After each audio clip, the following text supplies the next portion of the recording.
Comment allez-vous? Le mystère de l'uranium iranien continue. Nous faisons un sondage en ce moment pour connaître vos avis. Évidemment, il y a le commentaire épinglé dans la communauté. Voici le sondage. Les premiers votes commencent déjà à arriver. Merci beaucoup. Passons aux détails, aux informations sur ce qui se passe dans le monde. Mais évidemment, la grande question ici est, où est l'uranium? Est-ce qu'il le garde à un seul endroit? Est-ce qu'il est accessible ou bien est-il sous terre? Surtout si ce programme nucléaire continue d'être opérationnel. La source proche de Galibaf ou des sources proches de ce personnage, le chef du Parlement iranien, disent que c'est une réponse directe à la saisie par les États-Unis des cargaisons de pétrole iranien à destination de la Chine. Ils affirment que cela aura des conséquences. Le gouvernement chinois a adopté de nouvelles règles autorisant la saisie des actifs de tout gouvernement ou entreprise étrangère perturbant sa chaîne d'approvisionnement. Elle va également appliquer, disons, la même dynamique, n'est-ce pas? Et ainsi, les choses deviennent de plus en plus compliquées. Maintenant, la Chine dit aussi, si quelqu'un affecte ma chaîne d'approvisionnement, alors moi aussi j'applique ce que les États-Unis ont fait, c'est-à-dire la confiscation, n'est-ce pas?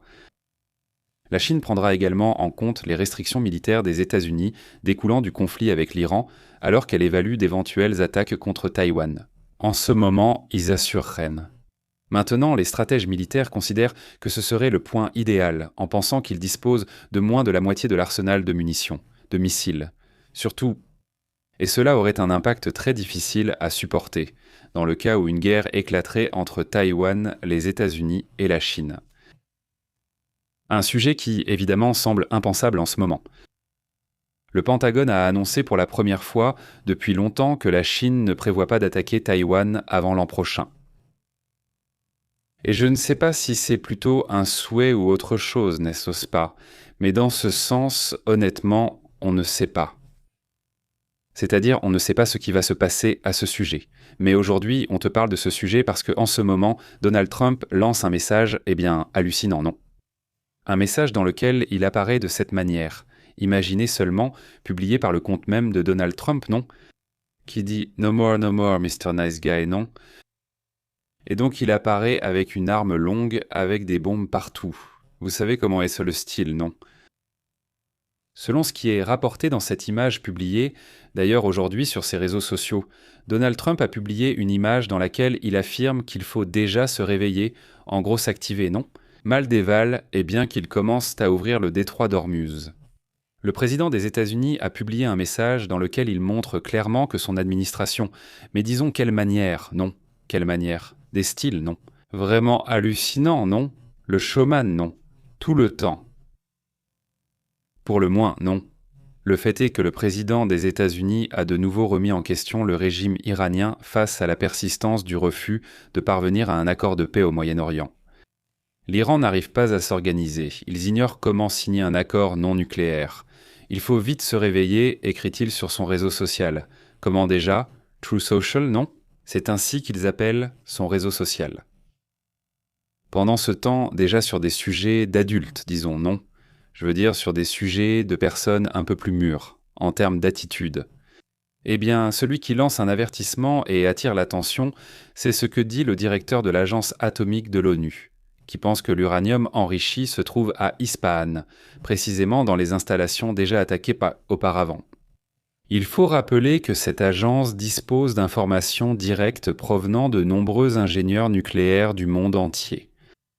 Donc il existe des moyens d'obtenir des informations, disons, avant même d'autres, y compris des pays. Raphaël Grossi a affirmé que l'AIEA dispose même déjà de preuves ou d'images satellites qui montreraient les effets des dernières frappes aériennes américaines et israéliennes dans la région, assurant que dans cette zone, sous terre, pourrait en se trouver une partie, ou peut-être même la totalité, des matériaux d'uranium enrichis à 60%. Il faut rappeler qu'il ne s'agit pas seulement de 440 kg d'uranium enrichi à 60%, mais qu'en plus de cela, il y a 9 tonnes d'uranium à différents niveaux, de 3% à 15% environ selon leurs estimations. Il faut rappeler qu'il s'agit aussi d'uranium. Si on continue à enrichir au-delà de 7%, 15, 20, 30, ce que tu veux, cela commence déjà à être plus pour un usage militaire que pour un usage civil. L'usage civil médical, par exemple, tourne autour de 3% et un peu plus pour ce qui concerne les centrales nucléaires. Mais déjà 60% comme l'avaient les Iraniens, selon ce qu'ont confirmé les ingénieurs de l'OIA, qui, au bout du compte, qui est l'OIA ou qui sont les ingénieurs, au final ce sont des représentants de 15 pays. Au moins en Iran, il y avait 15 pays qui ont pu observer ce qui se passait réellement. De la même manière que lorsque l'AIEA se rend en Ukraine pour voir comment va Tchernobyl ou comment se portent d'autres installations nucléaires, même dans des situations comme celle du Japon, il y a généralement un contact avec ces ingénieurs. TEPCO a été très fermée d'ailleurs, la société japonaise, mais c'est un autre sujet dont nous avons déjà beaucoup parlé il y a longtemps. Raphaël Grossi a déclaré dans un entretien que l'Agence internationale de l'énergie atomique possède des images satellites des récentes frappes aériennes américaines et israéliennes contre l'Iran et reçoit des informations en continu.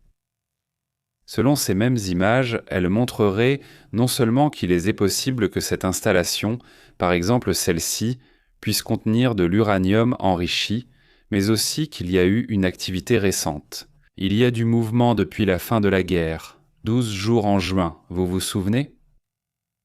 L'image que nous voyons a été prise le 1er février 2026. Elle montre qu'il y a un nouveau toit sur un bâtiment précédemment détruit. Sur ce toit à Ispahan, en Iran, selon ce que documente le satellite de Planet Labs, cela montrerait qu'il y a une forte activité dans une zone attaquée en juin. Les images satellites de ce qui a été détruit ont montré qu'il y a environ 18 conteneurs, un tunnel près de ce qu'ils pensent être le centre de technologie nucléaire à Ispahan. En fait, c'est bien le centre de technologie nucléaire d'Ispahan. Le 9 juin 2025, juste avant le début de la guerre, il est probable que ces conteneurs aient été créés et contenaient de l'uranium hautement enrichi, et il est assez possible que ces conteneurs soient enterrés, qu'ils se trouvent dans cette zone. Il faut se rappeler qu'on a vu des camions déplacer de la terre, construire ce genre de toit, etc. C'est-à-dire qu'il y a effectivement du mouvement depuis l'été dernier. En attendant, pendant qu'on essaie de trouver un arrangement, qu'on essaie de négocier, il y a plusieurs commentaires qui attirent mon attention et que j'aimerais qu'on examine dans ce sens. Par exemple, ce que dit Pete Hess, le secrétaire à la guerre des États-Unis. Le président Trump, contrairement à d'autres présidents, a eu le courage d'assurer que l'Iran n'obtiendra jamais une arme nucléaire et il est inébranlable à ce sujet. Nous avons le meilleur négociateur du monde à la tête de cet accord. Le plus grand défi, le plus grand adversaire auquel nous faisons face en ce moment, ce sont les paroles imprudentes, incompétentes et défaitistes des démocrates du Congrès et de certains républicains. Je vous rappelle, à deux mois d'un conflit, au cas où je l'oublierai, et ma génération comprend combien de temps nous sommes restés en Irak, combien de temps nous sommes restés en Afghanistan, combien de temps nous sommes restés au Vietnam. À 2 mois, dans une lutte existentielle pour la sécurité du peuple américain, l'Iran ne peut pas avoir une bombe nucléaire. Nous sommes fiers de cet effort. Je suis fier que le président Trump ait eu le courage de le faire et j'espère pouvoir partager davantage sur ce que nos familles ont accompli. Je vous remercie donc encore une fois de m'avoir donné l'occasion de m'adresser à ce comité. Je demande à Dieu de continuer à veiller sur nos troupes qui sont en danger, et ceux qui sont tombés restent toujours dans notre mémoire. Nous nous battons pour assurer leur héritage. J'attends avec impatience de répondre aux questions de ce comité. J'attends avec impatience de répondre aux questions. Mais c'est ainsi que commençait, disons, ce que dit Pete Hesed lui-même. Un immense salut à toute la communauté. Il dit qu'un enrichissement à usage militaire, c'est au-dessus de 90%, c'est-à-dire pour les armes nucléaires, oui, mais à partir de 20%, c'est déjà considéré. Un uranium hautement enrichi à partir de 20%, oui. Dès lors, cela devient préoccupant, car cela peut servir par exemple à des réacteurs nucléaires. C'est-à-dire au-dessus de 20%, c'est déjà à usage militaire. Il n'a pas d'autre usage au-dessus de 20%. Oui, des réacteurs nucléaires, mais plutôt pour des moteurs nucléaires. Par exemple, pour les sous-marins, pour les navires, c'est 20%. Certaines armes, des missiles, utilisent à l'avant, disons, dans cette sorte de cône. Dans la partie principale, ils utilisent aussi un certain type de matériaux radioactifs qui le rendent beaucoup plus résistant lorsqu'ils pénètrent par exemple dans des bunkers. Bon, j'ai besoin. Mais nous n'entrerons pas dans les détails pour l'instant. Mais en effet, 90%, c'est du niveau d'une arme nucléaire. 20% est hautement enrichi. Oui. Et déjà 3 et 5% sont utilisés dans les centrales nucléaires civiles. 0,7% serait utilisé, par exemple, pour des munitions conventionnelles à haute densité, ou 0,7% suffisant pour les munitions. 0,7%. 20%. Là, tu parles de niveau pour des moteurs nucléaires. Parce que j'ai toute la liste ici. Non, je n'ai pas toute la liste, celle que l'AIEA elle-même a publiée. Et donc là, ils indiquent exactement à quel point chaque élément se trouve. Je ne t'envoie pas seulement des salutations à toi, mais aussi à l'ICO et à toute la communauté qui rejoint le direct. Laissez vos commentaires. Laissez un like. Salut Avaldo, comment vas-tu? Salutations à tous. Raphaël Sonsol, comment vas-tu? Super, Blanca Barcelo. Et à toute la communauté qui arrive. Laissez votre like, partagez, puis passons à d'autres sujets et commentaires. Ce pit qu'il fait lors de son audience avec le Congrès. En rendant des comptes, il a livré des milliards en armes à l'Ukraine, quelque chose qui ne serait pas arrivé si Donald Trump avait été président. Le président Donald Trump pense qu'il aurait dû, ou la paix russo-ukrainienne bénéfique aux deux. Ils n'avaient pas prévu la situation actuelle de l'Ukraine, stratégiquement parlant, qu'ils ont omis. Non. Les Ukrainiens ont fait preuve d'une grande bravoure. Et j'apprécie qu'à présent, l'Europe paie pour les armes, pour toute arme que nous fournissons. Bien. Vous avez la parole, merci. Bon, c'est le commentaire. Regardez, intéressant. Eh bien maintenant, il fait des commentaires positifs sur l'Ukraine. Cela attire l'attention car d'habitude, ils sont plutôt négatifs. Un sujet qui attire aussi l'attention. Passons à d'autres sujets également importants.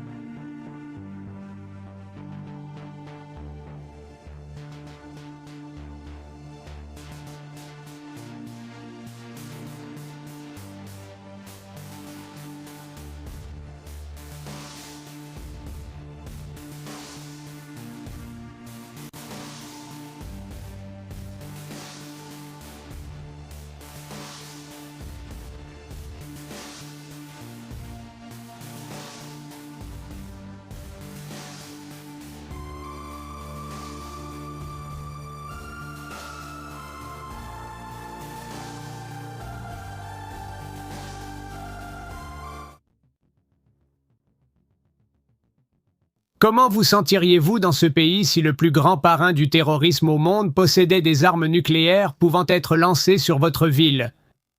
Les États-Unis et le président Trump ont décidé que cela est totalement inacceptable. C'est une menace existentielle pour la région du Moyen-Orient, pour l'économie mondiale, pour les États-Unis et pour tous nos alliés.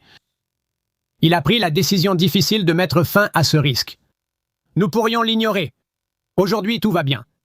Regarde, quand tu as un cancer, tout va bien jusqu'à ce que tu commences la chimiothérapie. Et là, tu ne vas plus bien, mais tu es en train de tuer le cancer qui te tuerait. C'est exactement ce que nous faisons en ce moment.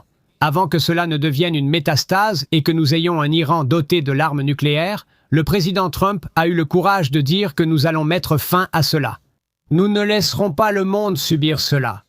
Et oui, il a été frustré parce qu'il a reçu beaucoup de critiques et de pression de la part de nos alliés européens. Pas de tous, bien sûr, mais de beaucoup pour avoir fait cela. Je pense qu'il est tout à fait justifié dans cette décision. Et oui, nous apprécierions davantage de soutien et davantage d'appui à ce que nous faisons. Nous ne le faisons pas seulement pour les États-Unis, nous le faisons pour le monde, mais nous allons surmonter cela. L'Iran n'obtiendra pas d'armes nucléaires. La situation redeviendra normale au Moyen-Orient et nous serons mieux placés, mais ce ne sont que des frictions et des obstacles en chemin.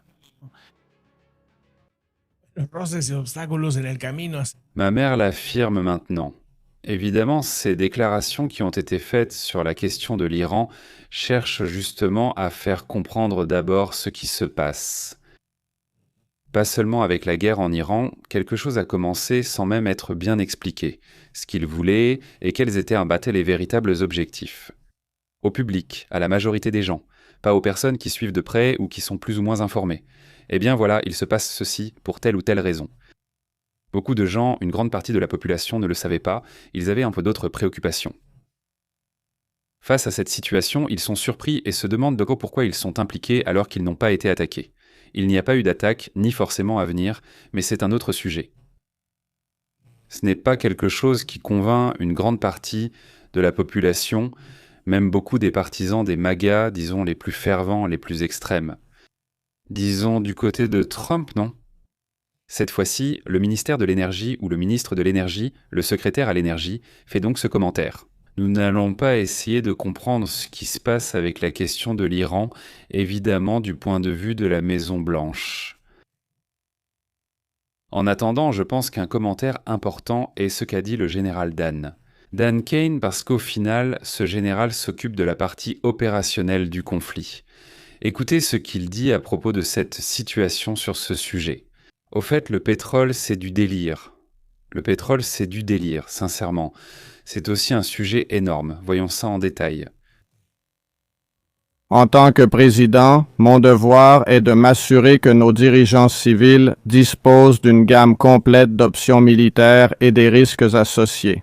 Pour que ces dirigeants qui prennent les décisions les plus difficiles de la nation puissent le faire et que je puisse offrir mon conseil militaire en privé, je dois la vérité au président, au secrétaire et au Congrès à tout moment. Mon modèle pour ce poste est le général George C. Marshall.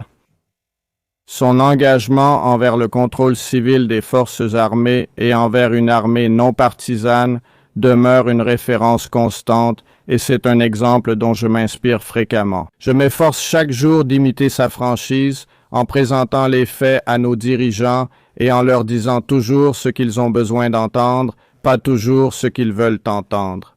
Et une fois qu'une décision est prise, je l'exécute avec une dévotion absolue. C'est l'exigence, c'est celle de notre profession. Eh bien, voilà le général Dan Kane donnant cette brève explication et, eh bien, au cours de la journée, nous verrons ce qui a été dit d'autre lors de cette audience. Évidemment, c'est essentiel. Il est très important de comprendre ce qui se passe lors de ces auditions au Congrès qui, au final, doivent.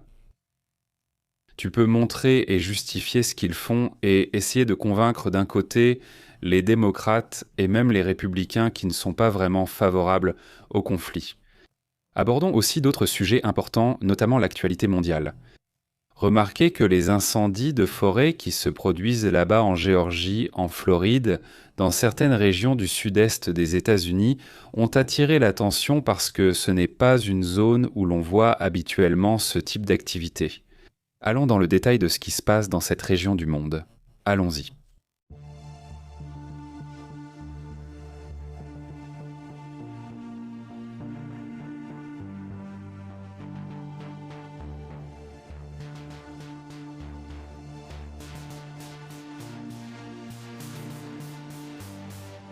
Remarquez qu'ils signalent une série de problèmes de santé. Mercedes, comment vas-tu? Excellent. Ils partagent ce qui s'est passé en Géorgie, dans différents États des États-Unis, où dans cette région, où il y a d'ailleurs une importante vague de chaleur, il y a des incendies terribles. Les opérations de lutte ont permis de mieux contenir de plusieurs foyers qui se trouvent actuellement en Géorgie.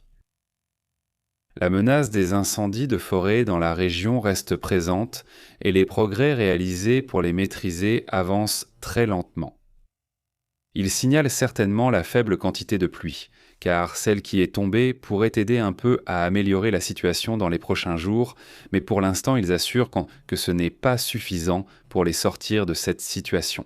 Voici ce que dit le gouverneur de Géorgie, Brian Kemp, après avoir parcouru les zones touchées. La pluie ne sera pas suffisante.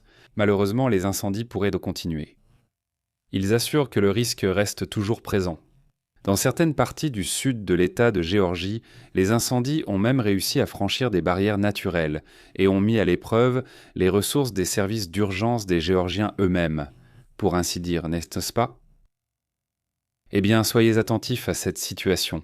Dans certaines zones, on signale déjà une forte présence de fumée et on dit que ça sent le brûler. Dans toute la région et les environs du comté de Bradley, qui a été plus ou moins ravagé, juste pour vous donner une idée, par environ 90 km d'incendie. 90 km². Nous parlons bien de cela. 80 habitations ont déjà été détruites, dans une zone rurale, semi-rurale. D'après les rapports, l'équipe de commandement en charge a réussi à atteindre un taux de maîtrise d'environ 30%. Ah non, ils en étaient à 6%, donc l'avancée de la maîtrise de l'incendie, quoi qu'il en soit, est effectivement importante, mais il reste encore beaucoup à faire. Là-bas, il y a un personnage qui s'appelle Johnny Sabo, qui est le directeur, enfin d'après ce que je sais, mais je ne suis pas sûr de bien le dire. Johnny Sabo, directeur de la Commission fédérale de Géorgie, a souligné que cette amélioration de la maîtrise de l'incendie progresse, mais que cela avance lentement. Il reste encore beaucoup de chemin à parcourir. Il dit « Je veux que ce soit très clair ». Le risque de reprise reste très élevé à cause de la chaleur et du manque de pluie. C'est dommage. Il reste encore beaucoup à faire dans ce sens. Passons à d'autres sujets. En parlant de ce sujet, regardez ce qui se passe en Europe concernant le climat. Ils assurent que l'Europe se réchauffe plus de 2 fois plus vite que la moyenne mondiale. Selon eux, regardez ce que nous avons constaté, cela fait déjà des années que nous rapportons des phénomènes climatiques. Non, ce que nous avons pu constater et les analyses issues de multiples études, ce sont les fameuses méta-analyses. Les méta-analyses, non? Ils rassemblent les groupes du monde entier, les meilleurs scientifiques prennent toutes les informations et essaient d'en tirer des conclusions, des résultats.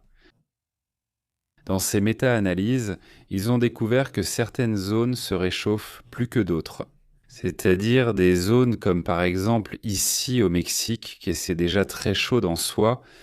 Heureusement, le réchauffement ne s'accélère pas autant que dans d'autres régions, dans lesquelles il est 2, 3 ou plusieurs fois plus rapide.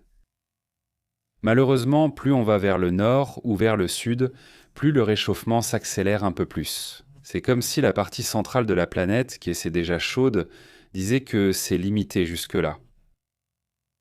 Et donc maintenant, ça commence à se réchauffer ici, et ça commence à se réchauffer de ce côté. C'est quelque chose de très curieux, je veux dire, mais je l'explique de manière très simple, évidemment. C'est ce qu'ils ont trouvé. Laissez-moi maintenant entrer dans les détails. De ce que je trouve, ils se penchent spécifiquement sur cette étude sur l'Europe. Le rapport révèle que l'Europe se réchauffe à un rythme plus de 2 fois supérieur à la moyenne mondiale. Au cours des 30 dernières années, les températures moyennes de la planète ont augmenté progressivement à un rythme constant de 0,27 degrés ou 0,49 Fahrenheit. Cela au cours des 10 dernières années. Cependant, dans le rapport annuel européen sur l'état du climat, il montre que l'Europe s'est réchauffée 2 fois plus, atteignant presque 0,60. C'était 0,27? Eh bien, on approche presque du 0,60. Cela au cours des mêmes 10 années où une hausse moyenne de température de 0,27 a été constatée dans le monde. En Europe, ce n'était pas 0,27, mais presque 0,60. Les experts affirment que ce réchauffement rapide de l'Europe provoque une vague de phénomènes météorologiques extrêmes, qui sont donc également liés à une augmentation du nombre de décès dus à la chaleur. Ils disent que les phénomènes météorologiques augmentent les décès liés à la chaleur et les incendies de forêt sur ce continent. Donc ce que nous voyons ne nous surprend pas car nous l'observons déjà depuis un certain temps.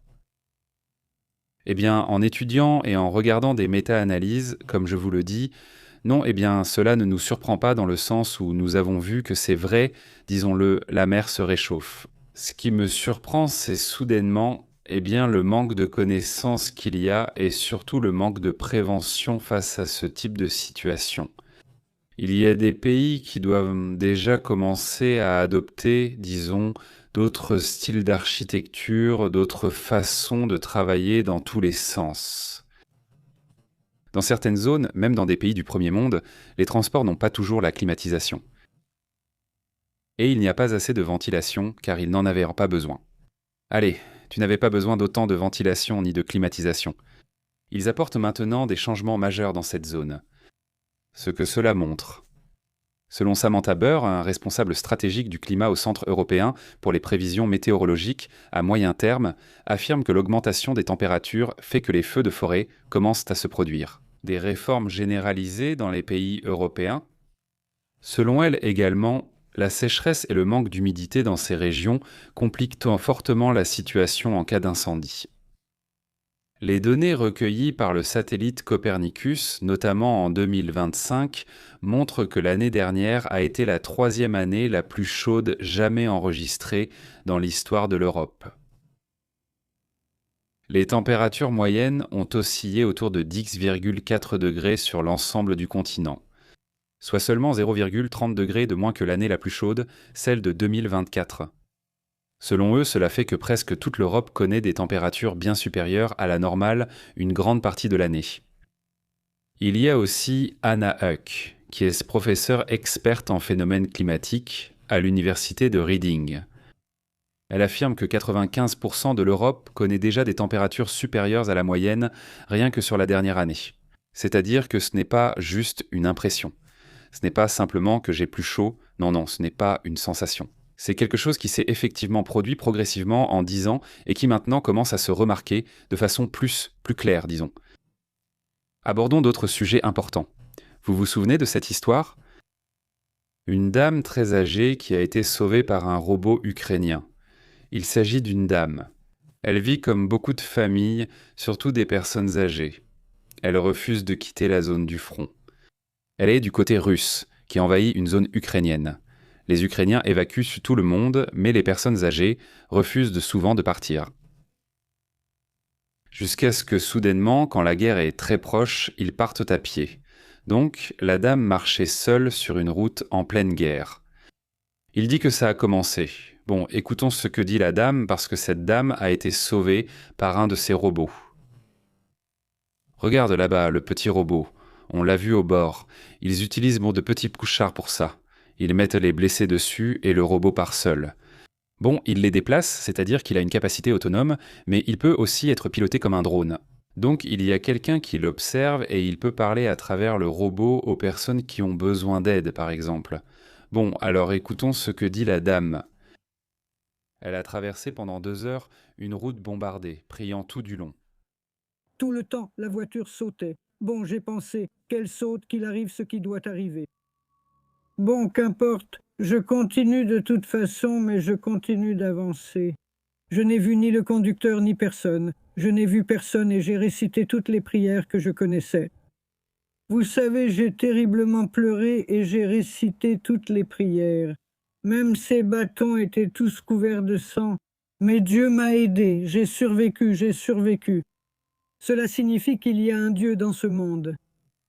Eh bien, il parle des barres.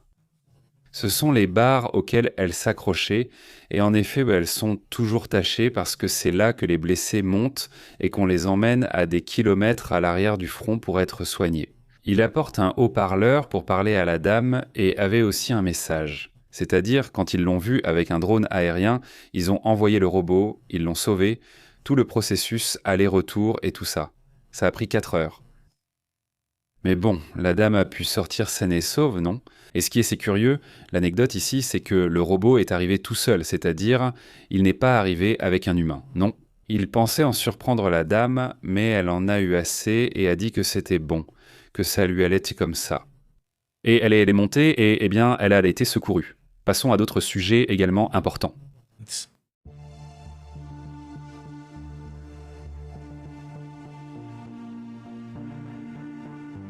Revenons au sujet de la chaleur quand il fait chaud. Surtout au début. Et je vous le dis car nous, habitants des zones très chaudes, avons déjà de l'expérience avec cela, n'est-ce pas ? C'est-à-dire, et sûrement beaucoup d'entre vous qui vivent dans des zones chaudes, là-bas Mercedes par exemple, qui est là-bas vers Tijuana, n'est-ce pas ? Et ceux qui sont en Californie, ceux qui sont en Floride, au Texas, comprennent parfaitement que les premiers jours de grande chaleur, d'un coup, ça peut te perturber, tu peux te sentir mal, tu peux te sentir irritable, tu peux même être déshydraté, avoir mal à la tête. Mais quand en plus tu ajoutes ça à une ville comme Monterrey, eh bien la circulation et tout ça devient un peu fou, n'est-ce pas ? Hier, je vous ai dit que quand nous sommes revenus pour être ici en direct le soir, nous sommes tombés sur plein d'accidents, mais en plus ce n'est pas seulement les accidents, c'est aussi la façon dont les gens se comportent en général. Non, on ne se comporte pas mal dans le sens d'être grossier, mais simplement on est comme, je ne sais pas, on est un peu hébété, quelque chose comme ça, non ? Donc ça m'a beaucoup interpellé, et hier, l'une des infos qui est devenue virale ici, c'est publié par El Heraldo de Mexico, mais c'est devenu très viral. C'est cette situation, tout à coup, cette voiture, la voiture un peu marron qui est là-bas, tout d'un coup, elle y est allée. Il a dit vouloir y aller à contresens car il en avait très envie. Puis il est entré pour voir ce qui se passe. Donc évidemment, il n'y a pas de passage, c'est-à-dire, non, tu n'as pas d'autre choix que de... Eh bien, avancer, n'est-ce pas? Je ne sais pas quand ça lui est venu à l'esprit. Là, le camion filme devant comme pour dire d'avancer, en accélérant même un peu, comme s'il y avait de la place derrière. Il n'y a pas d'issue, pas d'autre solution. Tu dois revenir en arrière et passer par là, et ensuite voir comment tu reviens à l'endroit. Et tu veux y aller, tu ne peux pas aller à contresens sur une avenue, même si c'est une petite avenue comme celle-ci. Eh bien voilà. Donc celui dans la voiture ne bouge pas, non? L'autre non plus. Ils sont restés ainsi un moment là-bas. L'autre a accéléré et lui aussi. À un moment, il y a d'autres camionnettes et voitures derrière, donc tu ne peux pas te mettre sur le côté pour laisser passer ce type. Non, ce n'est pas possible. Tout est contre toi. C'était ça, et c'était un point. Bon, je vais un peu trop vite. Je vais trop vite, je vais trop vite. Ou il n'a pas eu d'autre choix que de faire demi-tour, non? C'est-à-dire faire demi-tour et prendre la voie qui lui correspond, non? Rien de plus. Mais bon, c'est juste un détail comme ça. Beaucoup plus. Comment il découvre ce détail? Beaucoup plus, je veux dire, des collisions vraiment étranges. Des choses étranges, non? Je parle de gens qui marchent sur les avenues. Au milieu de l'avenue, comme si de rien n'était. Je veux dire non, pas au passage piéton, pas au feu, comme ça arrive parfois. Non, non. Au milieu des avenues où il n'y a pas de feu. Oui, c'est tout d'un coup. Eh bien, il y a plein de choses très, très curieuses même qui se passent pendant... Voilà comment sont les premiers jours. Donc si un jour vous venez à Monterrey pendant les premiers jours de chaleur, ne vous inquiétez pas. C'est soudain. Passons à d'autres sujets et thèmes. J'imagine que cela arrive pendant les vagues de chaleur à Mexico, dans ce genre d'endroit, non? Ils n'ont pas vraiment l'habitude, et soudain il fait presque 40 degrés, je ne sais même pas si à Mexico il fait un jour 40 degrés, peut-être jamais. Je vous pose la question, non? Francisco, qui d'autre est là-bas? Blanca est à Querétaro, non? Blanca, là-bas à Querétaro il fait chaud, non? C'est comme s'il faisait chaud et que c'était brûlant, non? D'accord. Passons à d'autres sujets. Merci à Edwin. Comment vas-tu? Salutations. Il demande, de combien le pétrole va-t-il augmenter? Combien le pétrole augmente-t-il? Allons sur ce sujet tout de suite puisque tu le demandes, non? Allons à la folie du pétrole. Non, non, non. Chose. Regardez le pétrole en ce moment. Simplement 118 $, mais il est monté à 119 $ et 94 centimes jusqu'à 120 $. Vous vous souvenez des autres records qui ont affolé les marchés l'autre fois? Ce point-ci et ce point-là, c'est quand la guerre a commencé. En gros, c'est quand ça s'est intensifié. On est déjà à ce niveau, sauf que cette fois-là, ça a monté et descendu tout de suite. Là, ça a monté et c'est resté. C'est de la folie. Cette fois-là, ça a monté, c'est de la folie. Je veux dire, et le brut du Texas est déjà à 107. C'est le Brent qu'on regarde et le brut du Texas est à 107, ce qui est aussi très élevé pour le brut texan. Je suis curieux juste rapidement de voir quelle était la réaction sur les marchés. Eh bien, tu vois, ça reste léger de mon point de vue. Voilà la réaction. C'est la tendance. C'est une chute, mais elle est très faible. Voici le LSP 500 qui monte. Et donc, c'est une correction beaucoup trop petite pour dire que l'effet du pétrole se fait déjà sentir sur le SP 500. Moi, je ne le vois pas comme ça. Il faudrait vraiment qu'il chute de façon significative. Pour que je puisse dire qu'il est tombé comme il est déjà tombé à d'autres occasions. C'est-à-dire comme il est tombé à d'autres moments, dans d'autres situations, mais pour l'instant, ce n'est pas ce qu'on observe. Et le Nasdaq, voyons le Nasdaq, c'est-à-dire les entreprises technologiques. Eh bien non plus, tu vois, ça leur est égal. Non, c'est comme si ça ne les affectait pas. Je pense, je ne sais pas, mais le fait est que c'est là. Non, on ne voit pas d'effet. À la différence, par exemple, du Nikkei qui a connu une chute importante, même s'ils se sont aussi repris. On l'a vu hier, non? C'est-à-dire le Nikkei, eh bien, il est... Enfin, je veux dire, 2 jours à la baisse. C'était hier. Pardon, c'était lundi, n'est-ce pas? Oui, lundi. Non, c'est le. Voyons. C'est parce que c'est le. C'est-à-dire, aujourd'hui, nous sommes mercredi, n'est-ce pas? Oui, ça m'arrive. Oui, d'accord. Donc c'est le lundi, ça tombe mercredi, mardi et les mercredis. Voilà. Merci beaucoup, Anna. Qui est Anna, n'est-ce pas? Merci beaucoup, Anna, d'avoir offert ses abonnements à la communauté. L'une est allée à Abismo et l'autre à Beto Barba. Super, félicitations à Beto et à Abismo. Félicitations et merci beaucoup Anna d'avoir offert ces abonnements à la communauté. Merci, un grand merci à ceux qui apportent ce soutien à la communauté et à la chaîne. Évidemment, un grand merci à Mercedes et à toute la communauté qui soutient cette chaîne.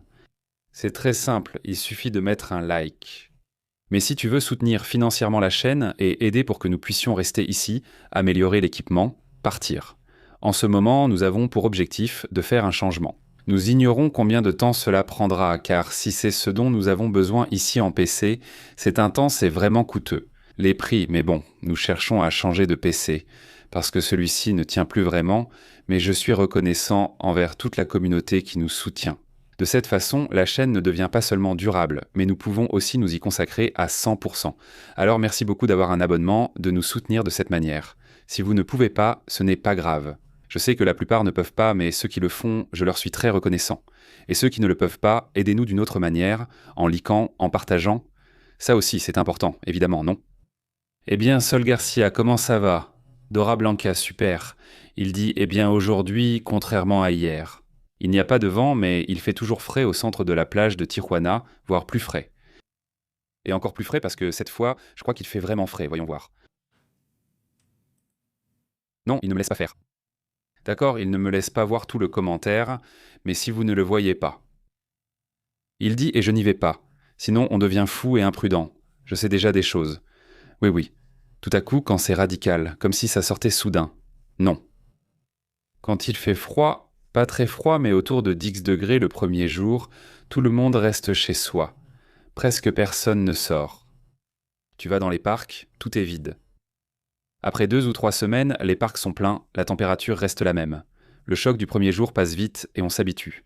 Même si on veut rester chez soi, on finit par sortir. Mais bon, passons à d'autres sujets également importants.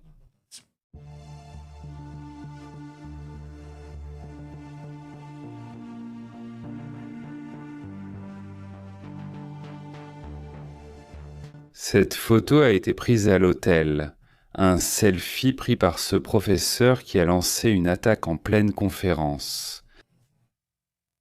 Ou plutôt lors de cet événement à Washington avec les journalistes de Donald Trump et d'autres journalistes. Pas cet événement qui a eu lieu à l'hôtel Hilton de Washington, D.C.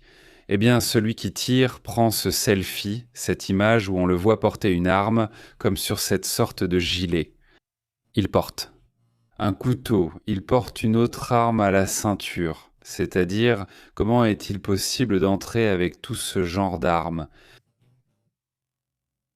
Où se trouve le président, le secrétaire du Trésor, le secrétaire à la guerre, le vice-président, le secrétaire d'État? 500 journalistes parmi les meilleurs de tous les médias. Ou comment est-il possible qu'un individu s'approche de l'autre? Lui, comme si de rien n'était, comme si ce n'était pas un problème, il loge là, tout simplement. C'est vraiment hallucinant, non? Je veux dire, ah, mais à l'aéroport, ils t'enlèvent même tes baskets, n'est-ce pas? Ils te fouillent un peu partout, non? En gros, non? Je veux dire, à l'aéroport, c'est la sécurité maximale, et ici, dans ce genre d'événement, apparemment non, n'est-ce pas?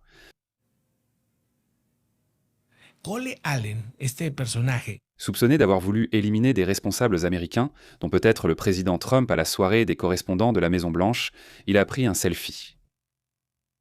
Ce selfie a été pris dans le miroir, armé jusqu'aux dents, dans sa chambre d'hôtel, quelques minutes avant la tentative de ce geste, selon ce qu'affirme le parquet aujourd'hui. Selon le document judiciaire dans lequel le parquet demande la détention provisoire de l'accusé, Allen a utilisé son téléphone pour se prendre en photo, dans le miroir de sa chambre à 20h03, selon ce qui vient d'être rapporté. C'est-à-dire, vraiment, ce sujet est aussi hallucinant, non? Je veux dire, comment est-ce possible que cela se produise maintenant? Il montre déjà les images de ce à quoi cela ressemblerait, ou quelles seraient en l'épreuve, disons. Ce sont ces armes qu'il portait. Au moins une partie d'entre elles, non? Ce ne sont que les armes, comme ils disaient, les couteaux, non? Ils apportent 34 couteaux ou armes tactiques, je ne sais pas comment ils appellent ça là-bas. Mais bon, ça fait partie de ce qu'il avait sur lui. Il avait une pièce, il semble que c'était une sorte de fusil à pompe semi-court ou tronçonné.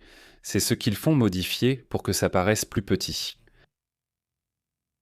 Bon, le fait est qu'il portait une chemise noire, un pantalon noir, une cravate rouge. Il semblait porter une petite sacoche de munitions, un holster d'épaule, un couteau dans son étui et aussi une pince coupante. Celles qui sont ici, ce sont des pinces pour couper le fil de fer. Il l'avait aussi sur lui. C'est bien une partie de ce qui était ou de ce que le parquet a montré jusqu'à présent. Pendant ce temps, dans d'autres affaires, le chef du Pentagone a révélé devant le Congrès que les États-Unis ont déjà dépensé 25 milliards dans la guerre contre l'Iran. C'est le chiffre. Ils l'ont donné. Il défend la demande de budget militaire historique pour l'année prochaine lors d'une session tendue avec la Commission des services armés de la Chambre des représentants, dans laquelle on voyait à l'instant ce dialogue se dérouler. Ce moment. En parlant de la stratégie de Trump avec l'Iran, avec l'Ukraine, etc. Cela fait aussi partie de ce que l'on vit en ce moment. Eh bien, passons à d'autres sujets également importants. Sur ce sujet concernant le budget du Pentagone, il y a un personnage appelé Jules Hortz III, qui est le sous-secrétaire. Il est le soi-disant sous-secrétaire de la Chambre des représentants. C'est-à-dire, c'est un personnage qui est essentiellement chargé d'essayer de comprendre où en sont les dépenses. Et pas seulement la question du financement de la guerre. Cela fait partie de ses fonctions. D'après ce qu'il a pu commenter, la facture s'élève à 25 milliards. Et il se concentre principalement sur la question des munitions critiques, l'entretien des opérations navales et le remplacement de l'équipement après 2 mois de combat. Aussi d'ailleurs, ils en ont arrêté un autre, mais cela devient de plus en plus fréquent. Ils arrêtent en Allemagne un autre présumé espion pour la Russie. Il n'est pas là. Cela attire l'attention parce que, selon l'accusation, ils ont arrêté Sergueï K. Il aurait transmis à son officier de liaison de nombreuses informations, dont des données sur le soutien militaire de l'Allemagne à l'Ukraine. Ils ont également envoyé des informations sur l'industrie allemande de l'armement et de la défense, en particulier sur les entreprises qui développent des drones et des robots. De plus, le citoyen kazakh aurait transmis. Et des photographies de bâtiments publics à Berlin et de convois militaires sur autoroute, y compris le convoi de l'État, des membres de l'OTAN, c'est-à-dire même les mouvements de l'OTAN. Vous imaginez, tous les deux. Lui est très compromis, car contrairement à d'autres cas avec moins de preuves, il semble que pour ce monsieur, elles soient non nombreuses. Vous savez aussi qui va comparaître devant le Congrès. Cette demoiselle ou madame appelée Pambondi. Elle ne comparaîtra pas. Le comité de supervision de la Chambre sur quoi? Sur un sujet où ils refuseront sa comparution, lié à l'affaire Einstein. Même si elle n'est plus la procureure générale, elle doit comparaître. Les démocrates auraient en présenté une résolution pour outrage civil contre l'ancienne procureure générale pour ne pas avoir comparu lors de la déposition. Donc, elle sera obligée de comparaître et devra témoigner sous serment. Ce qu'elle a vu, non. L'annonce de la date est survenue peu après que les démocrates du comité ont annoncé avoir déposé une résolution pour outrage civil contre Bondi, après qu'elle avait refusé de comparaître lors de sa déposition au début du mois. C'est pourquoi la destitution a eu lieu. Il refusait donc qu'elle comparaisse comme procureur. Oui, donc voilà, il y a là une lutte assez intéressante. Nous verrons les détails de l'évolution du sujet. En attendant, regardez cette image. C'est aussi une bonne chose. Hier, nous avons montré l'exemple de ce robot, mais aujourd'hui, il y a plus de détails. Regardez cette image.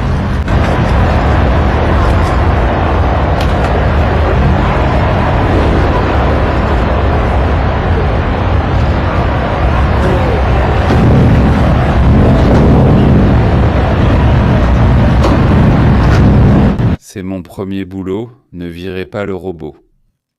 Si ça va être aussi lent, franchement, c'est pas possible, non? Eh bien, imagine là avec, et puis il commence à saluer, regarde, il l'envoie. Je ne sais pas si c'est à genre, ce sont des essais, non? Mais regarde, il lance le paquet, il regarde le paquet, ce truc-là, non? Et il commence à lui dire au revoir, imagine. Non, eh bien je ne sais pas, tu vois. Je veux dire, au final, ils disent bon, qu'ils n'ont pas de personnel, qu'ils ne veulent pas embaucher des personnes d'autres pays. Donc, eh bien, le fait est que ce petit robot ou ces petits robots d'essai pour les compagnies aériennes du Japon, eh bien, ils semblent encore lents.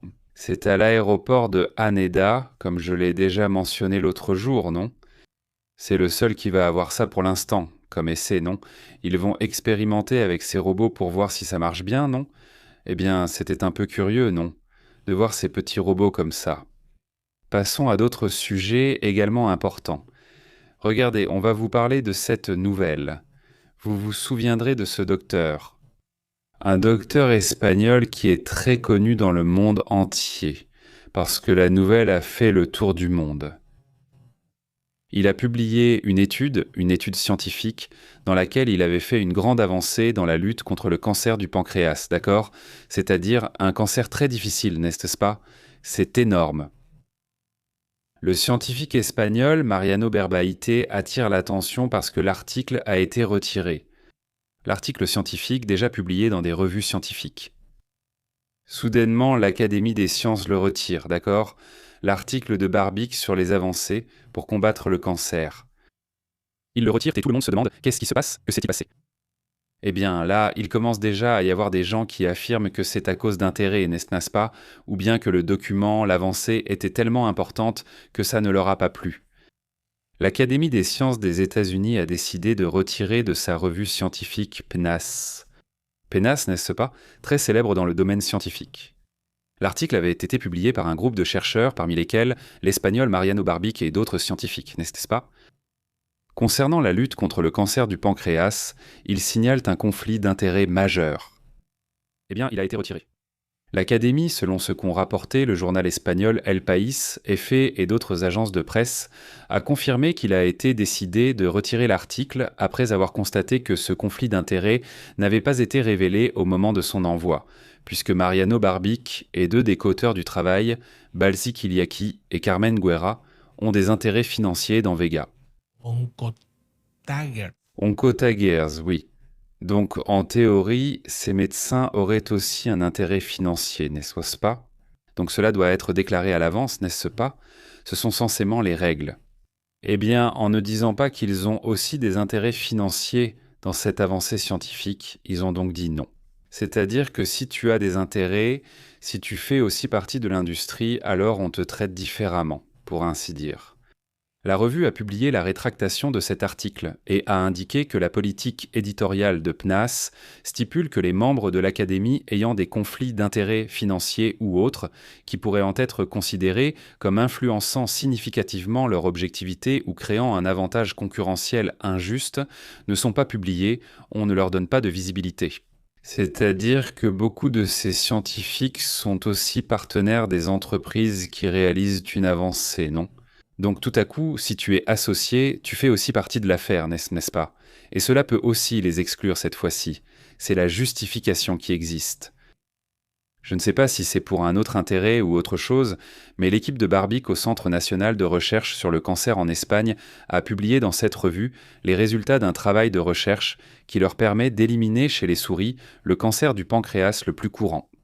L'adénocarcinome canalaire, avec une thérapie combinée de 3 médicaments qui empêchent l'apparition de résistance et qui n'a pas d'effet secondaire. C'est-à-dire une grande avancée dans le domaine, mais qui pour l'instant reste à confirmer. C'est-à-dire ils vont devoir examiner cela de manière plus approfondie par d'autres pairs, par d'autres groupes scientifiques. Sachant que ceux qui l'ont publié auraient en soi-disant un lien économique avec cette avancée. Oui, eh bien, c'est du moins ce qui est expliqué ou ce qu'ils ont laissé entendre. Autre sujet d'intérêt, les États-Unis ont déjà lancé des opérations militaires. Surveiller ce dossier, il semble s'endormir puis soudain se réactiver. Et c'est une constante dans cette question de Cuba et des États-Unis, n'est-ce pas? On dirait que ça s'agite un jour, ce sujet s'enflamme, et un autre jour aussi. C'est-à-dire, on a l'impression que toute cette situation avance très vite, qu'il pourrait y avoir une intervention américaine dans ce pays. Regardez, on rapporte qu'il y a un déploiement vers Cuba. La technologie progresse de plus en plus. Les États-Unis ont lancé des opérations militaires près de Cuba avec des drones, de l'intelligence artificielle et des patrouilles navales. Le déploiement de ressources technologiques répond à l'intensification de la surveillance des routes clés et accentue la tension diplomatique dans les Caraïbes. Les États-Unis auraient lancé aujourd'hui l'exercice militaire. Non, en fait, depuis hier, l'annonce et le début ont eu lieu. Non, le début a été, c'est-à-dire hier, ils l'ont annoncé. Le début des opérations dans la zone, c'est-à-dire dans les environs, pour ainsi dire, n'est-ce pas? D'après ce qui est rapporté, le commandement sud des États-Unis a conçu des manœuvres pour élargir la zone de patrouille maritime au large de Cuba. Cela rappelle fortement l'opération menée au large du Venezuela. ¿verdad? Dans les jours précédents, des plateformes satellitaires et des experts en renseignement ont détecté la présence de systèmes sans pilote, dont certains ont opéré pendant plusieurs heures. Il a localisé une photographie dans le sud, ainsi que dans la zone occidentale de Cuba, effectuant des tâches de surveillance et de reconnaissance sur les couloirs. Les jours clés du déploiement de Flex 2026 ont constitué un test complet. Des satellites et des experts pilotés parmi les équipages, certains ont opéré pendant des heures et ont été détectés en activité pendant ce temps. Des experts satellites et des équipages pilotés, dans les précédents, certains équipages étaient eux présents, certains d'entre eux. Comando del Sur, ¿verdad? Mismo comando. C'est celui qui est allé là-bas au Venezuela, celui qui a filmé Maduro le 3 janvier. Alors, eh bien, ce sont eux qui font ces mouvements-là. On a aussi observé des mouvements vers les bateaux dans le Pacifique, dans les Caraïbes, des mouvements même avec des drones, ici au Mexique aussi. D'ailleurs, ce n'est pas un autre sujet lié au trafic de drogue, mais on a aussi vu ce genre de mouvement par ici. Pendant ce temps, le gouvernement chinois limite l'utilisation des drones à Pékin. C'est déjà trop, la folie des drones, non? L'excès d'utilisation des drones civils, des gens qui achètent leurs drones, le font voler et font je ne sais quoi. Eh bien, cela commence déjà à devenir une question de limitation. La Chine va interdire la vente de drones à Pékin pour des raisons de sécurité, car les utilisateurs devront systématiquement demander une autorisation pour faire voler les appareils dans la capitale, selon une nouvelle réglementation. Et en plus, elle entre en vigueur vendredi prochain, donc elle s'applique déjà cette semaine. Il sera interdit d'envoyer à Pékin des véhicules aériens sans pilote, les VAN selon leur sigle en espagnol, ainsi que DIC-7 composants essentiels. Il ne sera pas non plus possible de les envoyer là-bas. Les habitants auront 3 mois pour enregistrer leur drone au commissariat. Vous voulez utiliser un drone? Eh bien, il faut l'enregistrer au commissariat et c'est évidemment un processus long. L'espace aérien en ville. Elle compte déjà 22 millions d'habitants et l'espace sera fermé au vol de drones sans l'approbation préalable des autorités. Des amendes pouvant aller jusqu'à 1 400 $ et la confiscation des appareils sont prévues en cas d'infraction. Donc, eh bien, si tu es là-bas, ne fais pas voler un autre drone, en gros. Pas comme tu l'as fait, José. Il y a plusieurs José ici. José, manifeste-toi. Comment ça va, José Antonio? Pour ceux qui s'appellent José, non, il ne leur arrivait pas que parfois aussi. Ça dépend d'où tu vis, non, mais ici à l'école, c'était comme ça dans toutes les écoles, où j'ai été, presque toutes. Eh, Il y avait comme 5 ou 6 José, ou même plus, n'est-ce pas? C'est juste que tu ne t'en rends pas compte, ou beaucoup de gens ne s'en rendent pas compte, mais c'était José Carlos, alors on l'appelle Carlos. José Juan, alors on l'appelle Juan, et ainsi de suite, non? Ou alors, seulement certains José, comme dans mon cas, on nous appelle Pépé, non? Et ça reste comme ça. Le Pépé du groupe, pour ainsi dire, non? Il dit « Salut, bonjour. Maintenant, Blanca est en train de discuter là-bas et tout, comment va Rebecca? Aussi salut, très bien. » Regardez le commentaire de Rebecca, qui ne l'est pas. J'insiste, je crois que ce sont des drones, non pas des drones, je veux dire des bots. Je lui adresse quand même un salut, même si ce n'est pas le cas. Il dit dans le commentaire « Il a dit bonjour, je ne sais pas pourquoi diable, mais vous avez remarqué qu'il l'a déjà commenté. » Parfois, ils apparaissent dans tous les directs. Plusieurs commentaires disent exactement la même chose. Il a dit bonjour, il a remarqué ce détail. Et ils remontent en arrière et vers le haut et ils vont en voir plusieurs. Il a dit bonjour, il a dit bonjour, il a dit bonjour. Donc ce n'est pas correct de dire il a dit bonjour, c'est juste bonjour, non? Il n'a pas dit bonjour. Alors je ne sais pas de quoi il s'agit, mais c'est possible. Et ce que certains m'ont dit ici, c'est que ça peut être des IA qui laissent une trace comme quoi elles sont actives ou des choses comme ça. Mais bon, voilà. Ça m'intrigue, je ne sais pas ce que c'est, mais ce n'est clairement pas non. Ce n'est pas très normal. C'est quelque chose qui se passe depuis des mois, mais c'est curieux, d'un coup il y a 5 ou 6 utilisateurs qui disent la même chose un peu partout dans le direct. Il a juste dit bonjour et rien d'autre. Non, ils ne disent rien d'autre. C'est curieux, je ne sais pas, Diabolo, comment ça va? Diablo 0852, salut, comment ça va? Passons à autre chose, dit-il. Mais la présence d'hommes, de l'homme le plus puissant, tous les étages ont dû être inspectés. Oui, exactement, c'est-à-dire... Exactement, il a dû superviser tous les étages. Et enquêter, regardez, c'est-à-dire pour que cette sécurité soit vraiment assurée. J'ai assisté à un événement de la COP, un de ces événements qui sont organisés, où tout le monde vient pour le thème écologique, à la COP numéro, je ne sais plus, 19, celle qui a eu lieu à Cancun. En face de la côte de Cancun, il y avait des navires militaires mexicains. Pour accéder en tant que journaliste, tu devais, 15 jours avant, tout préparer, donner toutes tes informations sur qui tu es et signer. Ils vont enquêter sur toi, on ne sait même pas quelles agences internationales le font, c'est pour voir si tu n'es pas une personne impliquée dans des problèmes ou des choses comme ça, non? Et c'était pareil pour tout le monde, c'est-à-dire que toutes les personnes qui allaient à l'événement faisaient l'objet d'une enquête au moins 15 jours avant pour pouvoir y accéder. C'était organisé par l'ONU, non? Et moi, à ce moment-là, je travaillais pour Discovery Kids, non. On faisait des documentaires pour Discovery Kids. Et pour Animal Planet et pour plusieurs autres aussi, c'était comme un groupe de chaînes et ils m'ont engagé pour faire des documentaires, non. On a demandé la permission. Il m'a demandé si je voulais aller à l'événement, j'ai répondu oui. Je pensais qu'on filmerait à l'intérieur. Il m'a demandé si je voulais y aller, sachant qu'avec Discovery, on lui donnerait l'autorisation. Il m'a juste dit de filmer ce que je voulais. Non, enfin, tu n'as pas besoin de filmer si tu ne veux pas, parce que ce n'était pas l'événement. Nous allions filmer dehors, nous allions filmer dans la jungle et dans d'autres endroits comme ça. Nous avons filmé des crocodiles, c'était très amusant. Il m'a dit que si je voulais aller à l'événement, on y allait, même à midi, pour rencontrer des présidents et voir des choses uniques.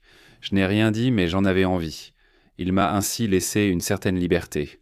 Voilà comment j'ai eu cela. J'avais déjà le badge, je suis allé à l'événement. J'étais avec tous les journalistes entassés, qui ne s'entendent pas du tout. Ils te bousculent, crient, poussent, c'est la jungle, alors qu'en apparence, tout paraît très ordonné. En réalité, ça ne l'est pas du tout. Et là, il s'est passé ça. Tous les hommes politiques du moment étaient là. Enfin, voilà. C'était vraiment un très bel événement. Ce que je veux dire, c'est que la sécurité était vraiment exagérée pour tout. C'est un événement international au Mexique, ou comme tu veux l'appeler. Ici, c'est un événement où il n'y a que des grosses personnalités, et ce n'était pas comme pour... Et dans la capitale, pas là où on s'attend à une des zones les plus sûres pour les politiciens. Non, cela ne me surprend pas vraiment que les gens ne partent pas pour cette raison. Ou pas. Je trouve ça très étrange. Honnêtement, moi aussi je penserais à autre chose, non? Je trouve ça bizarre et je ne pense même pas que ce soit possible. C'est que non, ça ne devrait pas être possible qu'une chose pareille arrive. Je ne crois pas que ce soit possible. D'ailleurs, je vous le dis comme ça, je ne crois pas que ce soit possible. Ou alors, c'est arrivé comme ça. Ça me fait penser que c'est parce qu'on a voulu que ça se passe comme ça. Enfin, je m'explique. Bon, c'est bizarre, au moins c'est bizarre. Passons à d'autres sujets tout aussi intéressants.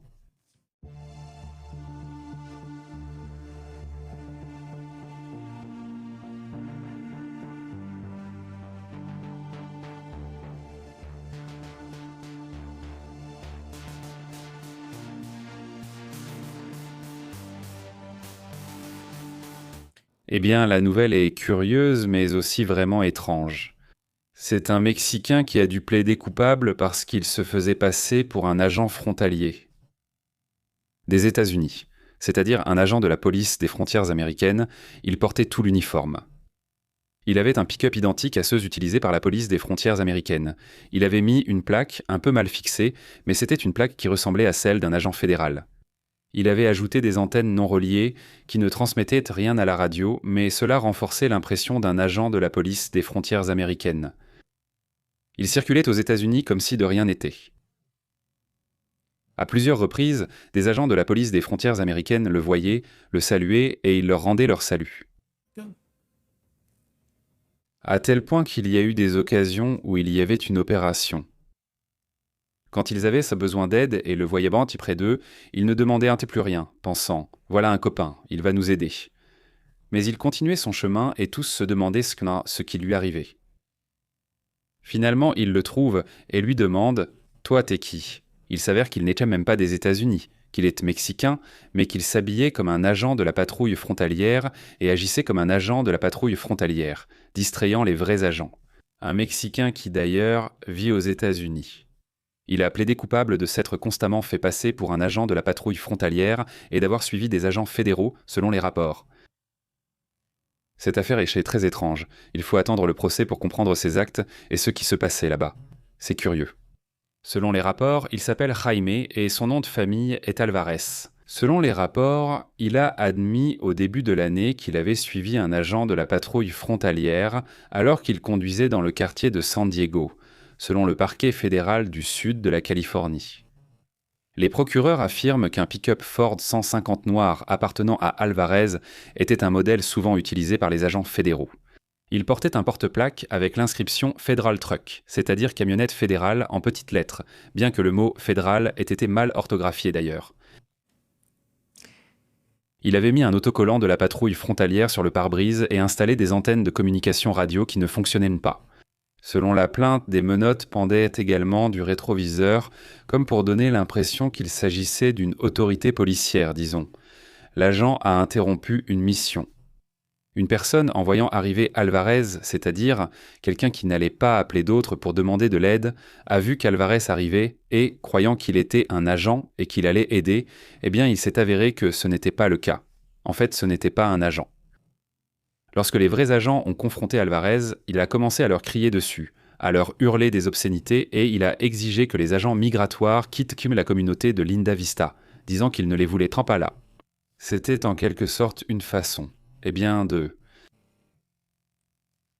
J'imagine que c'était pour distraire ou pour soutenir.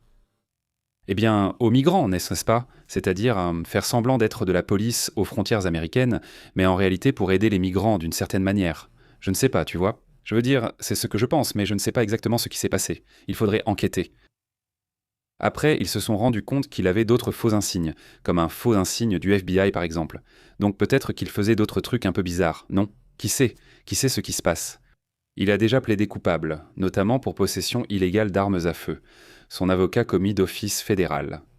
Il n'a pas répondu au courriel des médias pour interviewer au moins l'avocat, afin de comprendre ce que faisait cet individu, dans quoi il était impliqué. Mais bon, on ne sait pas, honnêtement. Ce qui est certain, c'est que, évidemment, il va passer un certain temps en prison. Là-dessus, il n'y a pas de doute. Maintenant, la Californie a autorisé les tests et le déploiement commercial de camions autonomes. Ils sont déjà approuvés depuis un certain temps dans certains endroits et pour certains usages. Voitures autonomes en Californie, même des taxis et des choses comme ça à certains endroits, non. Mais maintenant, le déploiement de camions va être autorisé pour transporter 4,5 tonnes. Depuis avril, la réglementation impose des exigences de supervision, gestion des incidents et validation technique aux entreprises voulant déployer une technologie automatisée dans les transports. C'est-à-dire que les procédures, les lois sont déjà en place, disons, pour que cela s'applique. Pour qu'une entreprise de transport ou autre puisse posséder ses propres camions autonomes. Sous des lois très strictes et tout ce que tu veux, mais ça va être là, donc ça va déjà être possible. Les nouvelles réglementations du département des véhicules motorisés de Californie, le DMV, permettent déjà ou autorisent les fabricants à tester et à déployer des véhicules autonomes de gros tonnage sur les routes de l'État.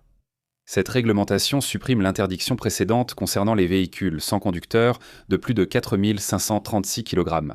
C'est-à-dire le véhicule doit avoir ou peut déjà avoir plus de 4 500 kg, donc il s'agit essentiellement de camions.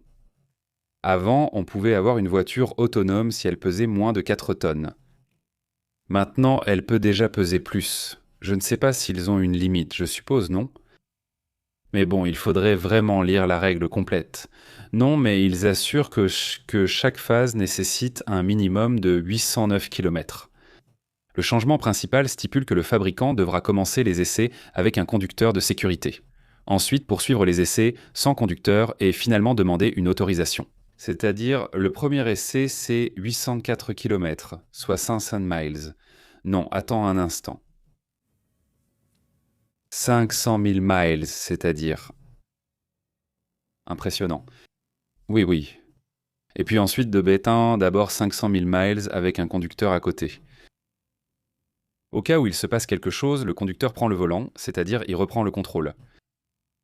Et puis 81 467. D'abord ce sont 800 000 km pour 500 000 miles, puis ensuite 81 000 km. Ensuite, l'exigence est réduite pour les véhicules lourds qui peuvent rouler seuls, sans surveillance. Oui. Et ensuite, après, ça baisse. Je ne trouve pas ça correct. Enfin, mais d'abord, tu dois passer l'épreuve. Avec un conducteur, disons fantôme pour ainsi dire, l'autorité peut imposer des limites supplémentaires ou révoquer des permis si elle détecte des risques. Ainsi, elle voit un risque. Le permis prend aussi fin. Évidemment, c'est intéressant, non? Parce que... Eh bien, si cela fonctionne là-bas, disons qu'une telle entreprise parvient à faire fonctionner ses camions, machines, etc. de façon autonome et que les incidents sont réduits au minimum, non. C'est-à-dire moins d'incidents qu'une compagnie de transport normale, s'ils y parviennent. Cela va se répandre aux États-Unis et dans le monde entier. Ça va se répandre partout parce qu'il semble que, eh bien, on peut réduire le risque. Je ne sais pas, je veux dire, cela dépendra. Évidemment, c'est un sujet énorme parce que cela pourrait réduire les emplois dans le transport et parmi les chauffeurs, mais d'autres emplois augmenteront. Bon, c'est un sujet qui pourrait se présenter dans les prochaines années. Passons à d'autres sujets importants.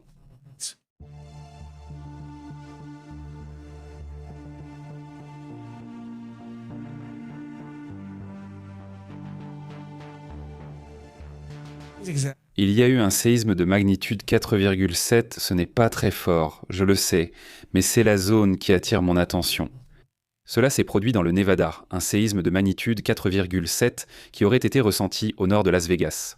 Au passage, un salut à la communauté qui nous a suivis là-bas.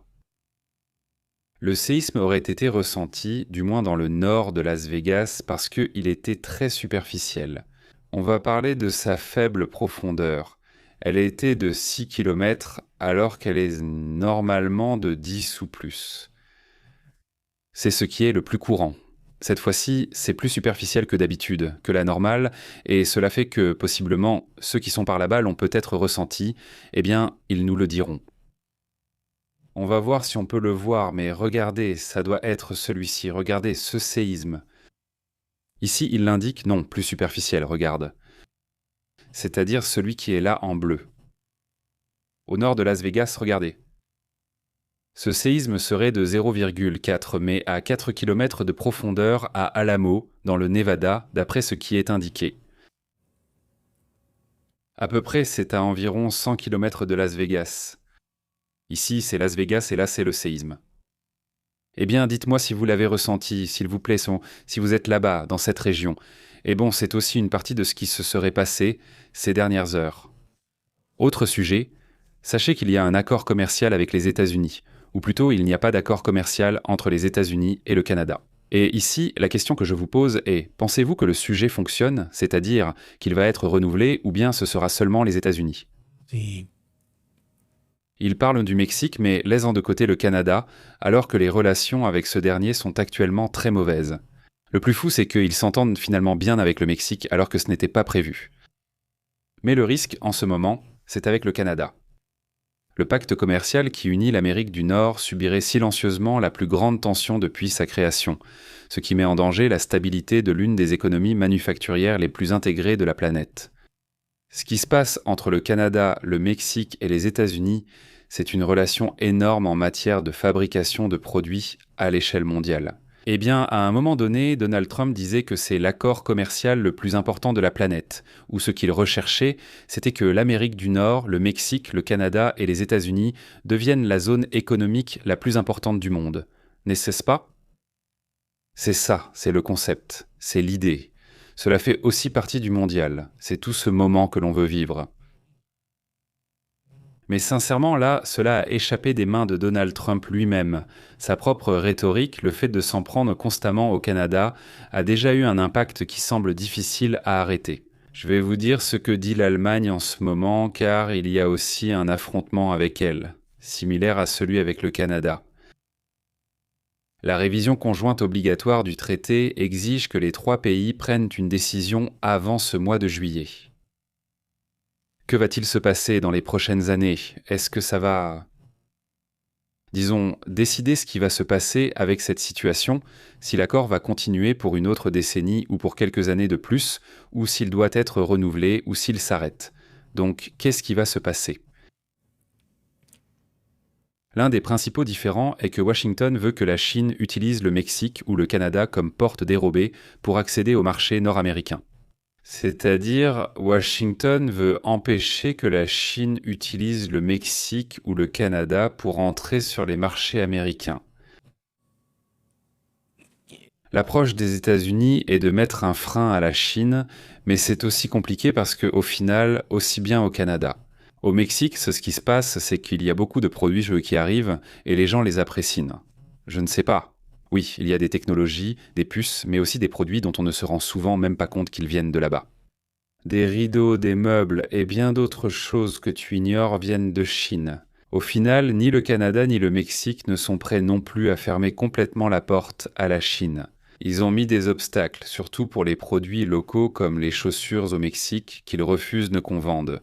Les chaussures de là-bas, parce que ça nuit aux chaussures d'ici, de León, Guanajuato, etc., n'est-ce pas? Ce genre de détail sert à protéger les industries locales, mais à part ça, le Mexique est très ouvert sur le plan technologique, par exemple, non?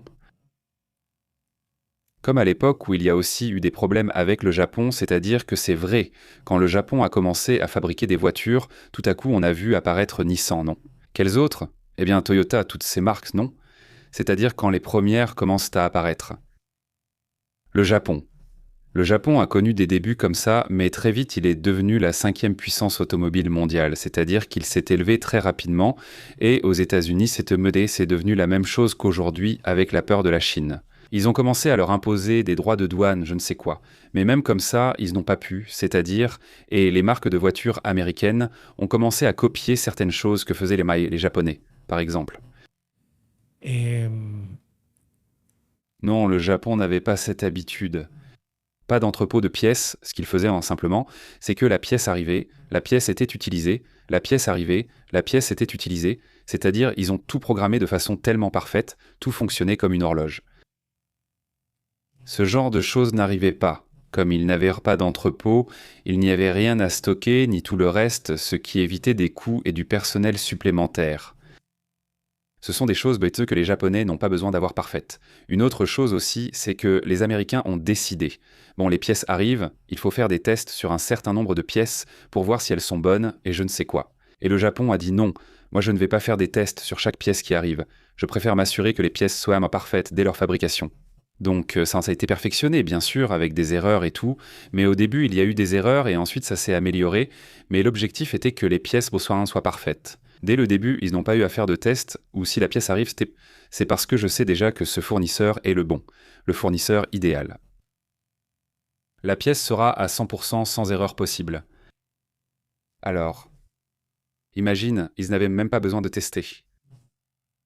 La pièce arrivait, la pièce était parfaite, et elle allait directement à l'usine, ce n'était pas comme si elle arrivait dans une sorte de pré-entrepôt, mais elle n'allait pas dans une installation séparée, elle arrivait à l'entrepôt, et le lendemain, elle était utilisée.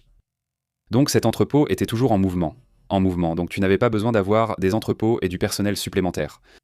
Ces détails ont ensuite été appliqués dans d'autres pays, y compris les États-Unis. Au début, ils avaient très peur et pensaient « le Japon, c'est fini ». Ils pensaient pareil avec la Chine, ils ne veulent pas. Je veux dire, c'est pareil. Je comprends que tu ne peux pas t'ouvrir comme ça, tout simplement. Je comprends bien cette partie que si tu t'ouvres trop vite, eh bien, tu crées un problème qui ensuite t'apporte un problème très grave. C'est-à-dire, tu ne peux pas t'ouvrir, et encore moins avec la Chine, de manière aussi rapide. Parce qu'ils sont trop nombreux, ils produisent très vite, et ils produisent bien, et c'est un vrai problème. Donc, voilà. Bon, voilà le sujet. Allons-y aussi. Bon, ils sont en question. S'il part, l'accord survivra-t-il? Le sujet, eh bien, qui sait? En attendant, il commence déjà à signaler une augmentation de l'essence. En ce moment, le prix de l'essence continue d'augmenter. Les États-Unis affichent 4,23 $ le gallon en moyenne. Je sais qu'en Californie, on me dira, ici, c'est 6 $. Oui, eh bien oui, c'est comme ça. Mais ici, on regarde la moyenne du prix de l'essence. Les États-Unis ont atteint la moyenne. Il faut s'en souvenir. Là-bas, ils ont la triple A, mais ce n'est pas la lucha libre. Ici, au Mexique, la triple A, c'est la lucha libre. Là-bas, la triple A, c'est celle qui s'occupe de surveiller les prix du pétrole. D'après ce qu'il rapporte, cette augmentation est passée à 4,23. Selon la triple A, c'est 1. C'est le record annuel qui reflète, disent-ils, une conjoncture marquée par la crise énergétique. Eh bien, nous savons déjà pourquoi. Oui. Regarde la suite.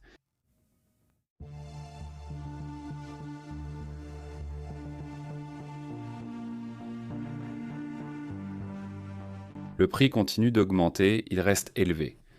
Si ça continue comme ça, on sera bientôt à 120 $. 118 $. On va voir comment l'Asie ouvre cet après-midi. Donc quand on sera en direct cet après-midi, on pourra voir où en est le pétrole et quelles seront les conséquences. On analysera ça aujourd'hui lors du direct de cet après-midi. Quelles sont les conséquences d'un prix du pétrole aussi élevé à court, moyen et long terme? Que se passe-t-il s'il atteint 150 $ ou même 200? Ce sont évidemment des conséquences différentes, et la probabilité que cela arrive existe bel et bien. Voilà. Mais qu'est-ce que tu fais? D'un côté, tu ne vas quand même pas le négocier. Qu'est-ce que tu vas faire? Comment tu négocies? Qu'est-ce que tu vas négocier, pour commencer? Non, si tu ne veux pas négocier, non, il n'y a pas. C'est compliqué. Pendant ce temps, on annonce aussi que la Russie et Londres sont pratiquement au bord d'une rupture totale sur ce plan. Passons à ce détail. Nous allons aborder ce sujet, mais je veux juste vous rappeler rapidement que nous sommes ici. Nous diffusons en direct tous les jours ce qui se passe dans le monde pour discuter des actualités internationales. Nous parlons aussi de science, nous discutons un peu de choses étranges, de ce qui se passe sur la planète, etc. Et tout ça. Nous sommes ici à discuter tous les jours, le matin et le soir. Nous avons aussi une conversation en direct là-bas. Un grand merci à Ben, à Léonard. Une autre chose que le Japon a faite, c'est que l'une des pièces n'était pas seulement destinée à une seule voiture, mais que les pièces pouvaient être utilisées dans le même modèle. Ah, c'est intéressant. C'est-à-dire que ces pièces aient un double ou triple usage pour d'autres modèles ou quelque chose comme ça. Comment ça marche, Léonard? Comment vas-tu, Gabi? Très bien. Un grand merci d'ailleurs à ceux qui nous envoient un super chat, à ceux qui nous offrent un abonnement. Un super merci. Tout cela, ça aide énormément. Ils sont formidables et ce sont eux qui rendent cette chaîne possible.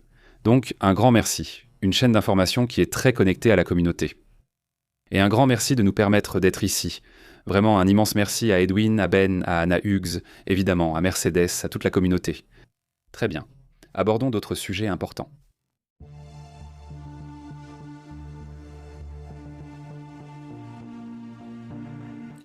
La tension autour du Royaume-Uni monte à un niveau jamais vu auparavant. L'ambassadeur de Russie en Grande-Bretagne, Andrei Kelin, participe dernièrement à une série d'entretiens dans lesquels il affirme que le Royaume-Uni et la Russie sont déjà, en gros, au bord de l'affrontement. Merci. Londres a révoqué l'accréditation d'un agent de Moscou. Merci. Vous pouvez déjà imaginer pourquoi l'administration de Starmer a réagi après les mesures prises par les autorités russes il y a quelques semaines, dans un contexte de détérioration quasi totale des relations et des liens bilatéraux. Autrement dit, les diplomates se regardent avec méfiance. Le Royaume-Uni a expulsé aujourd'hui un diplomate russe en représailles à l'expulsion récente par la Russie d'un fonctionnaire britannique. Le ministère des Affaires étrangères du Commonwealth. Pas toute la région de l'Est du Royaume-Uni. Eh bien, ils assurent que ce fonctionnaire britannique et la campagne de discrédit qui a suivi en Russie contre le Royaume-Uni ont également eu des répercussions à Londres. Ce comportement est inacceptable et nous ne tolérerons aucun harcèlement ni intimidation envers notre personnel diplomatique, a déclaré le ministre des Affaires étrangères dans un communiqué. Il condamne fermement cette décision injustifiée. La Russie a expulsé le mois dernier un autre diplomate britannique et la campagne malveillante de diffamation publique qui a suivi déclare le porte-parole du gouvernement britannique dans un communiqué. En attendant, dans le sondage que nous avons aujourd'hui, voici le résultat jusqu'à présent. Laissez-moi vous afficher le résultat à l'écran. Vous pouvez participer. Évidemment, c'est dans la communauté. PP en direct ici sur la chaîne. Le sondage a déjà reçu pas mal de votes et la communauté affirme que eh bien, la question est de savoir ce que l'Iran cache. Ils ont déjà déplacé l'uranium, 53% disent de cela. Ils pensent que l'uranium a déjà été emmené ailleurs. Il est caché, il est réparti ailleurs. 16% disent bon que l'Iran peut déjà fabriquer des armes nucléaires. Un autre 16% dit que l'Iran peut déjà fabriquer des bombes. Bon, c'est répété, non? Il y a une erreur là, c'est mal. Oui, il y a une erreur. La question a été répétée et tout ça, c'est de la pression. Donc, on va additionner, non? 16. Là, on aura déjà le pourcentage, non? 32% pensent que les armes nucléaires existent déjà et que tout cela n'est que de la pression des États-Unis. Bon, voilà ce qu'ils commentent là-bas. Passons donc à un autre sujet également important.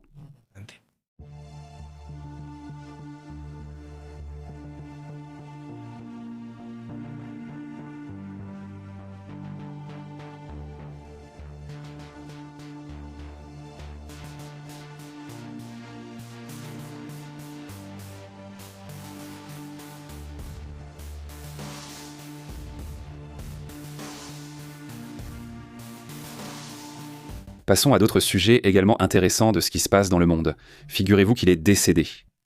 Roger Sweet est le créateur de celui-ci. Tu te souviens de ce He-Man, n'est-ce pas? De He-Man, n'est-ce pas? Lui. Quel espérait l'homme le plus puissant de l'univers? Je ne sais pas ce gars-là, voyons si je peux l'afficher. Cet individu, c'est lui qui fait la voix, le designer. Est-ce que c'est lui la voix ou pas? Non, ce n'est pas la voix, c'est le designer. Non, ce n'est pas le designer. Je croyais qu'il faisait la voix. Mais en fait, c'est le designer du jouet. C'est lui qui l'a créé. Le truc fou, c'est que lui, il crée le jouet et ensuite l'histoire est inventée après. Ce n'est pas l'inverse. Ce n'est pas comme dans le cas de Musclor, à cette époque-là. Dans les années 80, le truc, c'était de faire des jouets et ensuite de vendre l'histoire. C'était comme ça. Ok, eh bien voilà. Talman, voilà. Fortachon avec son tigre, tu vois.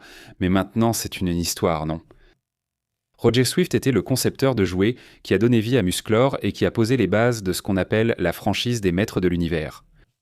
Il serait décédé hier, il est décédé dans son centre de soins. Il avait 91 ans. Son épouse Marlene Swift a confirmé le décès aux médias américains TMZ. La cause du décès n'a pas été révélée, mais vu son âge, tu ne peux pas imaginer. Non. Le fait est que The Independent a assuré que la santé de Swift s'était déjà détériorée depuis un certain temps, après qu'il ait fait une chute alors qu'il marchait seul. L'accident lui a causé 2 hémorragies cérébrales et de graves ecchymoses. Il a été admis en soins intensifs, c'est bien ça? Oui, l'unité de soins intensifs.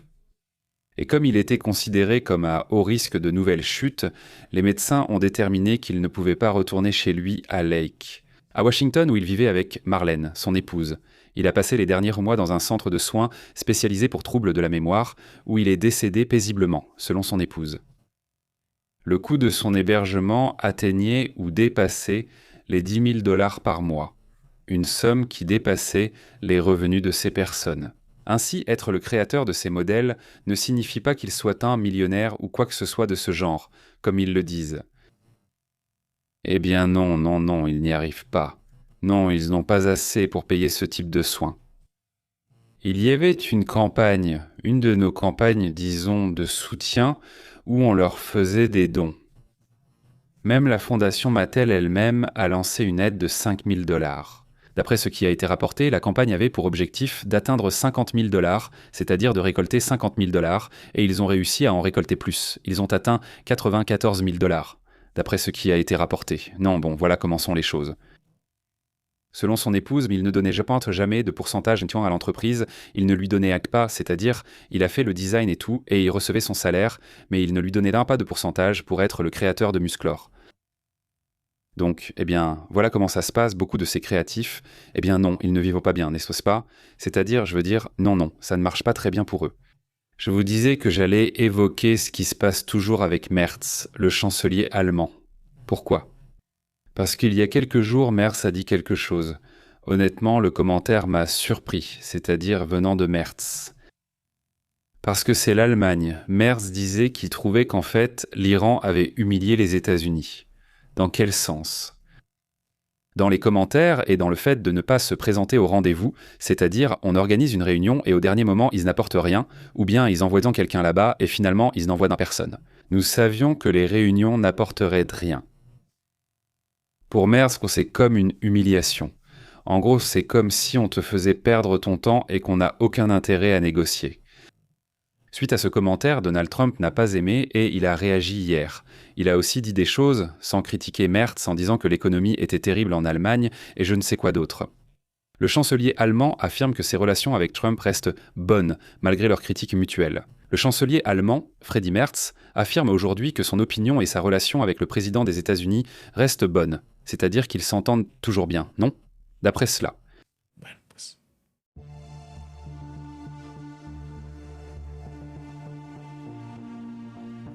Comment allez-vous ? Quoi de neuf ? Parlez-nous, s'il vous plaît. Pendant ce temps, je vais vous raconter quelques faits intéressants sur le monde. Donald Trump a eu une réunion aujourd'hui, évidemment urgente. Avec qui ? Avec les compagnies pétrolières. Les choses sont très délicates, trop délicates pour faire durer la situation. Donald Trump rencontre les compagnies pétrolières pour discuter du blocus avec l'Iran et des conséquences à long terme. Le président américain Donald Trump a rencontré aujourd'hui des dirigeants de Chevron et d'autres entreprises énergétiques pour discuter des mesures visant à rassurer les marchés. Qu'est-ce que tu fais ? S'ils ont déjà sorti les réserves, que te reste-t-il à faire ? N'est-ce pas ? Ce qui serait vraiment bien, ce qui serait très bien, disons, au moment de tout cela, c'est, quoi qu'il arrive concernant le pétrole, ce que les pays du Golfe doivent vraiment bien comprendre, dans ce cas même l'Asie, l'Europe, les États-Unis, ils doivent bien comprendre que l'avenir, disons, pour l'Iran et l'avenir pour la région du Golfe doit être sans pouvoir fermer le détroit. En fermant le détroit, parce que si à chaque problème on ferme le détroit, cela va devenir un problème économique permanent. N'est-ce pas ? Alors, voilà.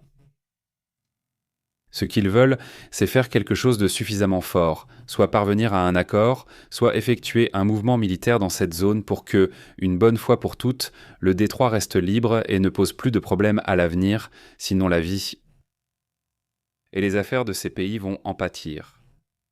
Non, inutile. Tous ces efforts qui ont été faits pour avoir ces villes, pour avoir ces endroits, eh bien, ce serait complètement fou, non ? C'est-à-dire toutes ces constructions qui ont été faites ici, non ? Des hôtels et des choses comme ça, eh bien, ça n'aurait plus vraiment de sens. C'est-à-dire, ça c'est la fameuse palme, par exemple, non ? Ou la palme, Djebel Ali. Les îles Lobo, toute cette situation, tous ces endroits de luxe, toutes les raffineries, ce qui a progressé, Bahreïn, dans ces zones. Oui, d'accord, ce sont des dictatures, c'est une réalité. Et il y a aussi ces conflits et ces problèmes. Certaines sont plus ouvertes que d'autres au monde. Certaines posent moins de problèmes à leur population que d'autres. Tout ce que tu veux. Mais au final, ce sont des pays qui ont prospéré. Et cette prospérité a maintenant les jours comptés. S'il ne le sait pas, mon cher, voilà à quel point la situation de son pays est fragile. Ils vous laissent prouver leur force, mais ils ont montré qu'elle n'existe pas tant qu'ils ne la garantissent pas. Ce qui s'est passé avec le détroit d'Ormuz, c'est le passage par le détroit. C'est peut-être encore plus crucial avec cet autre détroit, sauf que... Oui, ici tu n'as pas toute une série de pays riches dans la zone qui exercent une forte pression. Ici, ils ferment et répètent ce qu'ils ont déjà fait. Quand les Houthis fermaient le détroit ces dernières années, c'était pareil, ils attaquaient aussitôt, non. C'est-à-dire qu'il n'y avait pas vraiment de capacité de réponse dans ce sens-là. De la part des Houthis, je veux dire, qui d'ailleurs, sont... C'est un groupe qui est proche de l'Iran, n'est-ce pas ? Vous le savez déjà parfaitement. Le président des États-Unis a eu cette réunion à laquelle le porte-parole de Chevron a déjà réagi. Mike Wirtz a assisté à la réunion pour discuter des marchés, ainsi que le vice-président lui-même. Et Ivan était là aussi. Le secrétaire du Trésor Scott Bessey. La chef de cabinet de Trump. et Wiles, l'envoyé spécial, Steve Witkoff, lui-même, le gendre de Trump, Kushner, ils étaient présents à la réunion parce qu'à la fin, ils voulaient leur faire un compte-rendu direct sur l'état de la négociation.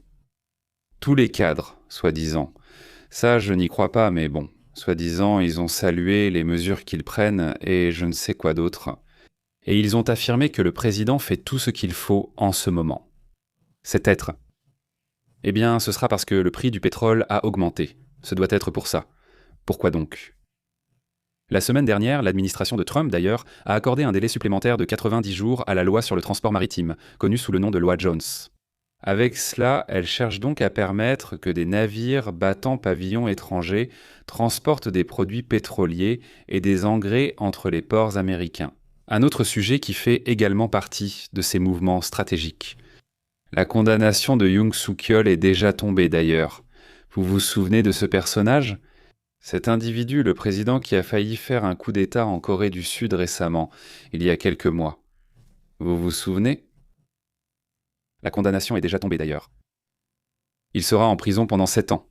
J'espérais qu'il passerait toute sa vie en prison. Je croyais qu'il y resterait toute sa vie, mais non. Il va faire 7 ans de prison. Ils ont même demandé la perpétuité car il est vu comme un traître ou autre. Bon, le fait est qu'il va écoper de 7 ans de prison. Ancien président. Et des chefs d'accusation bien précis, obstruction à la justice, etc. La peine pourrait encore augmenter. Tout n'est pas gagné pour lui, mais bon, 7 ans ce serait peu pour ce qu'il a failli faire en Corée du Sud. Pendant ce temps, il y a aussi des nouvelles d'Israël, car on montre une découverte faite par Israël au Liban, dans certaines zones où se trouve l'armée israélienne. Au Liban, ils ont découvert un puits miné et un dépôt d'armes du Hezbollah dans le sud. Les forces de défense ont localisé des explosifs, des mortiers et également du matériel dans des positions clandestines attribuées à ce groupe. Des unités de réserve. La brigade de 126 des forces de défense d'Israël a localisé un puits miné et un poste de permanence avec des armes appartenant au groupe terroriste Hezbollah. Eh bien, cela fait aussi partie de ce qui se passe dans cette zone. Aussi d'ailleurs, eh bien, il y a un mouvement, celui-ci. Ça a été un mouvement ou une tentative de mouvement, au moins avec l'une des figures les plus en vue en ce moment parmi les Iraniens, qui est cet individu qui est ici. Ghalibaf, non, le président du Parlement iranien, Mohamed Bagher Ghalibaf, assure qu'ils sont en train de devenir une figure clé dans la guerre au Moyen-Orient. C'est désormais la figure la plus présente dans le pays. Il ne faut pas l'oublier.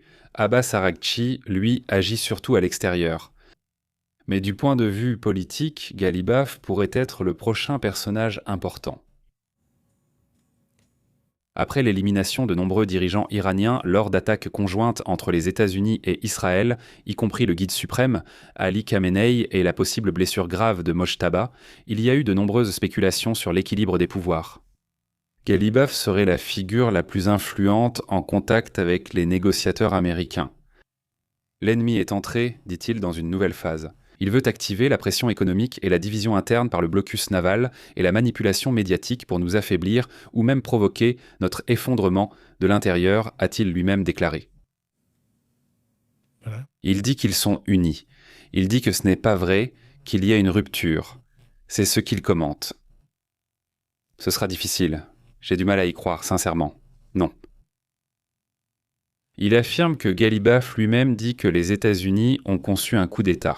Pendant la guerre, il a essayé d'infiltrer des forces à Ispahan, l'appelant la honte de Tabas II. C'est comme ça qu'il l'appelle.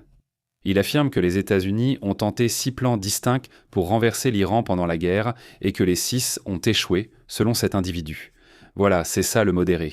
C'est ça le calme. Voilà. Bon, c'est comme ça que les choses se passent sur ce sujet. En attendant, passons à d'autres sujets importants.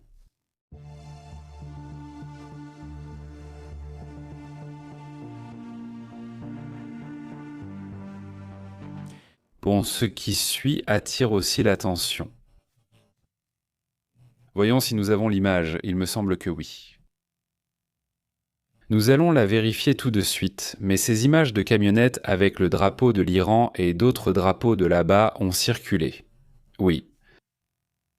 dans laquelle ils circulent en criant des choses très terribles contre les communautés juives à Londres. Une caravane. Nous allons y aller avec des drapeaux arabes. Ils n'ont pas encore commencé à circuler. Ils circulent dans des camionnettes de luxe d'ailleurs, dans les quartiers juifs. C'est-à-dire là-bas en Angleterre, où il y a des quartiers juifs, ces camionnettes les sont entrées et ont commencé à circuler par là. Ils avaient des haut-parleurs. Ce que je vais vous dire est terrible, mais c'est ce qui s'est passé et c'est vraiment horrible. C'est une caravane de gens qui crient des slogans très durs, très forts, très regrettables contre la communauté juive, mais des choses très brutales, vraiment très brutales. Et cela dans un pays européen, ça m'interpelle beaucoup. Merci. Eh bien, il criait. Je ne peux même pas le dire. C'est aussi simple que ça. Je veux dire non, je ne pourrais pas le dire ici. C'est aussi simple. Miles, c'est regrettable. Voilà ce qui se passe à cet égard. Hein? Oui, on en remarque une, comme tu dis. D'accord, voyons. Ce sont apparemment des groupes présents depuis longtemps là-bas en Angleterre, dans ces pays. On suppose donc qu'ils pensent un peu différemment, qu'ils sont censés être moins radicaux et tout à coup, avec les commentaires qu'ils font avec les mégaphones, tu te dis « Attends une seconde. Qu'est-ce que tu es en train de dire? Et savez-vous quelles conséquences il y a eu pour ces groupes ?» Aucune, pas une seule, même pas un simple. Et ce que vous dites est totalement illégal. Comment est-ce possible? Eh bien, c'est hallucinant, non? Et cela génère de la polarisation. Et au final, cela peut provoquer de possibles affrontements internes au sein du Royaume-Uni. Hein? Bon, une autre chose aussi. Cela attire l'attention, ce n'est pas cette image. Voyons si on va la mettre ici. C'est le moment où un hélicoptère est attaqué. Un hélicoptère qui avait été détruit. Cela, eh bien, grâce à un drone.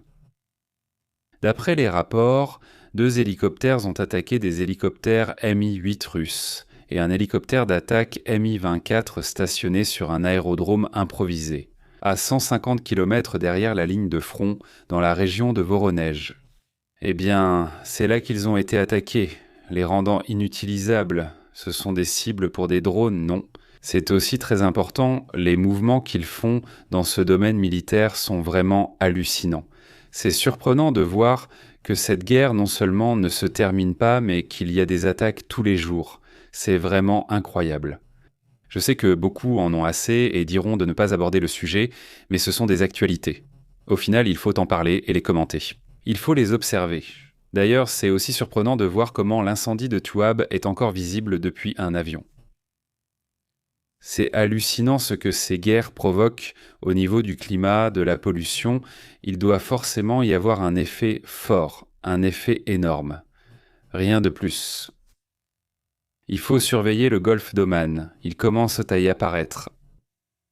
Des centaines de milliers de crevettes mortes, apparemment sans aucune fuite. Rien du tout, mais évidemment, il se passe quelque chose sous l'eau qui leur enlève la vie. C'est-à-dire que ces petites bêtes meurent, pas ces petits crabes. Enfin, ces petites crevettes, eh bien, cela attire aussi l'attention aujourd'hui. Passons donc à d'autres sujets, d'autres thèmes. Passons à vos commentaires. Non, passons aux commentaires. Allons-y alors.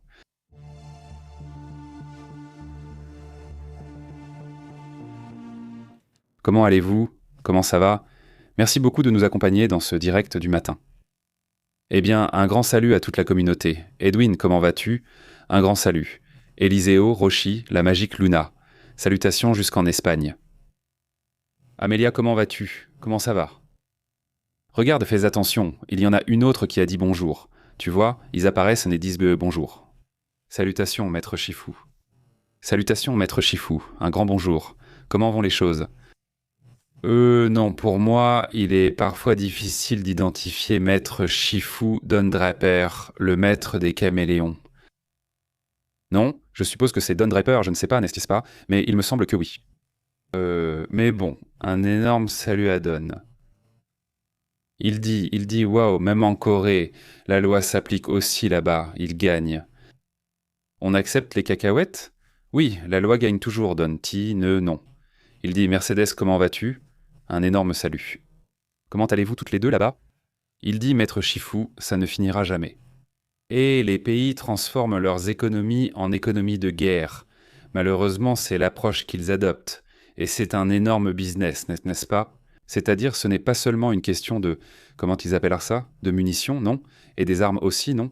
C'est un sujet qui va bien plus loin. Être une élite, oui.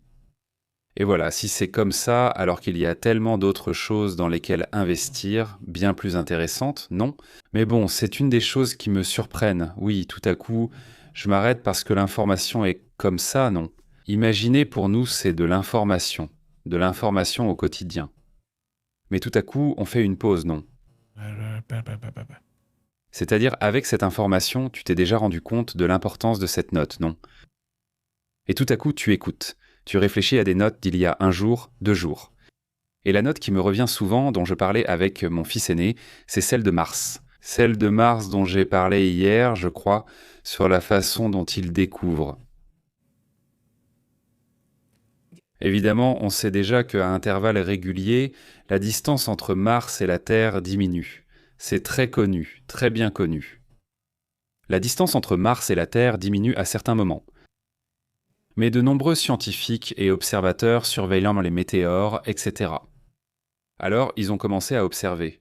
Et si on regardait les météores de taille variée qui passent, pour voir combien de temps ils mettent à passer vers Mars, non, à arriver jusqu'à Mars.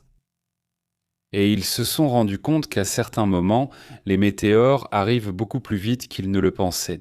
Ils ont dit « nous pouvons aller à cette même vitesse et arriver en beaucoup moins de temps que ce que nous avions prévu. » Et cela réduit les coûts, réduit les risques, rend le voyage vers Mars beaucoup plus probable à intervalles de quelques années.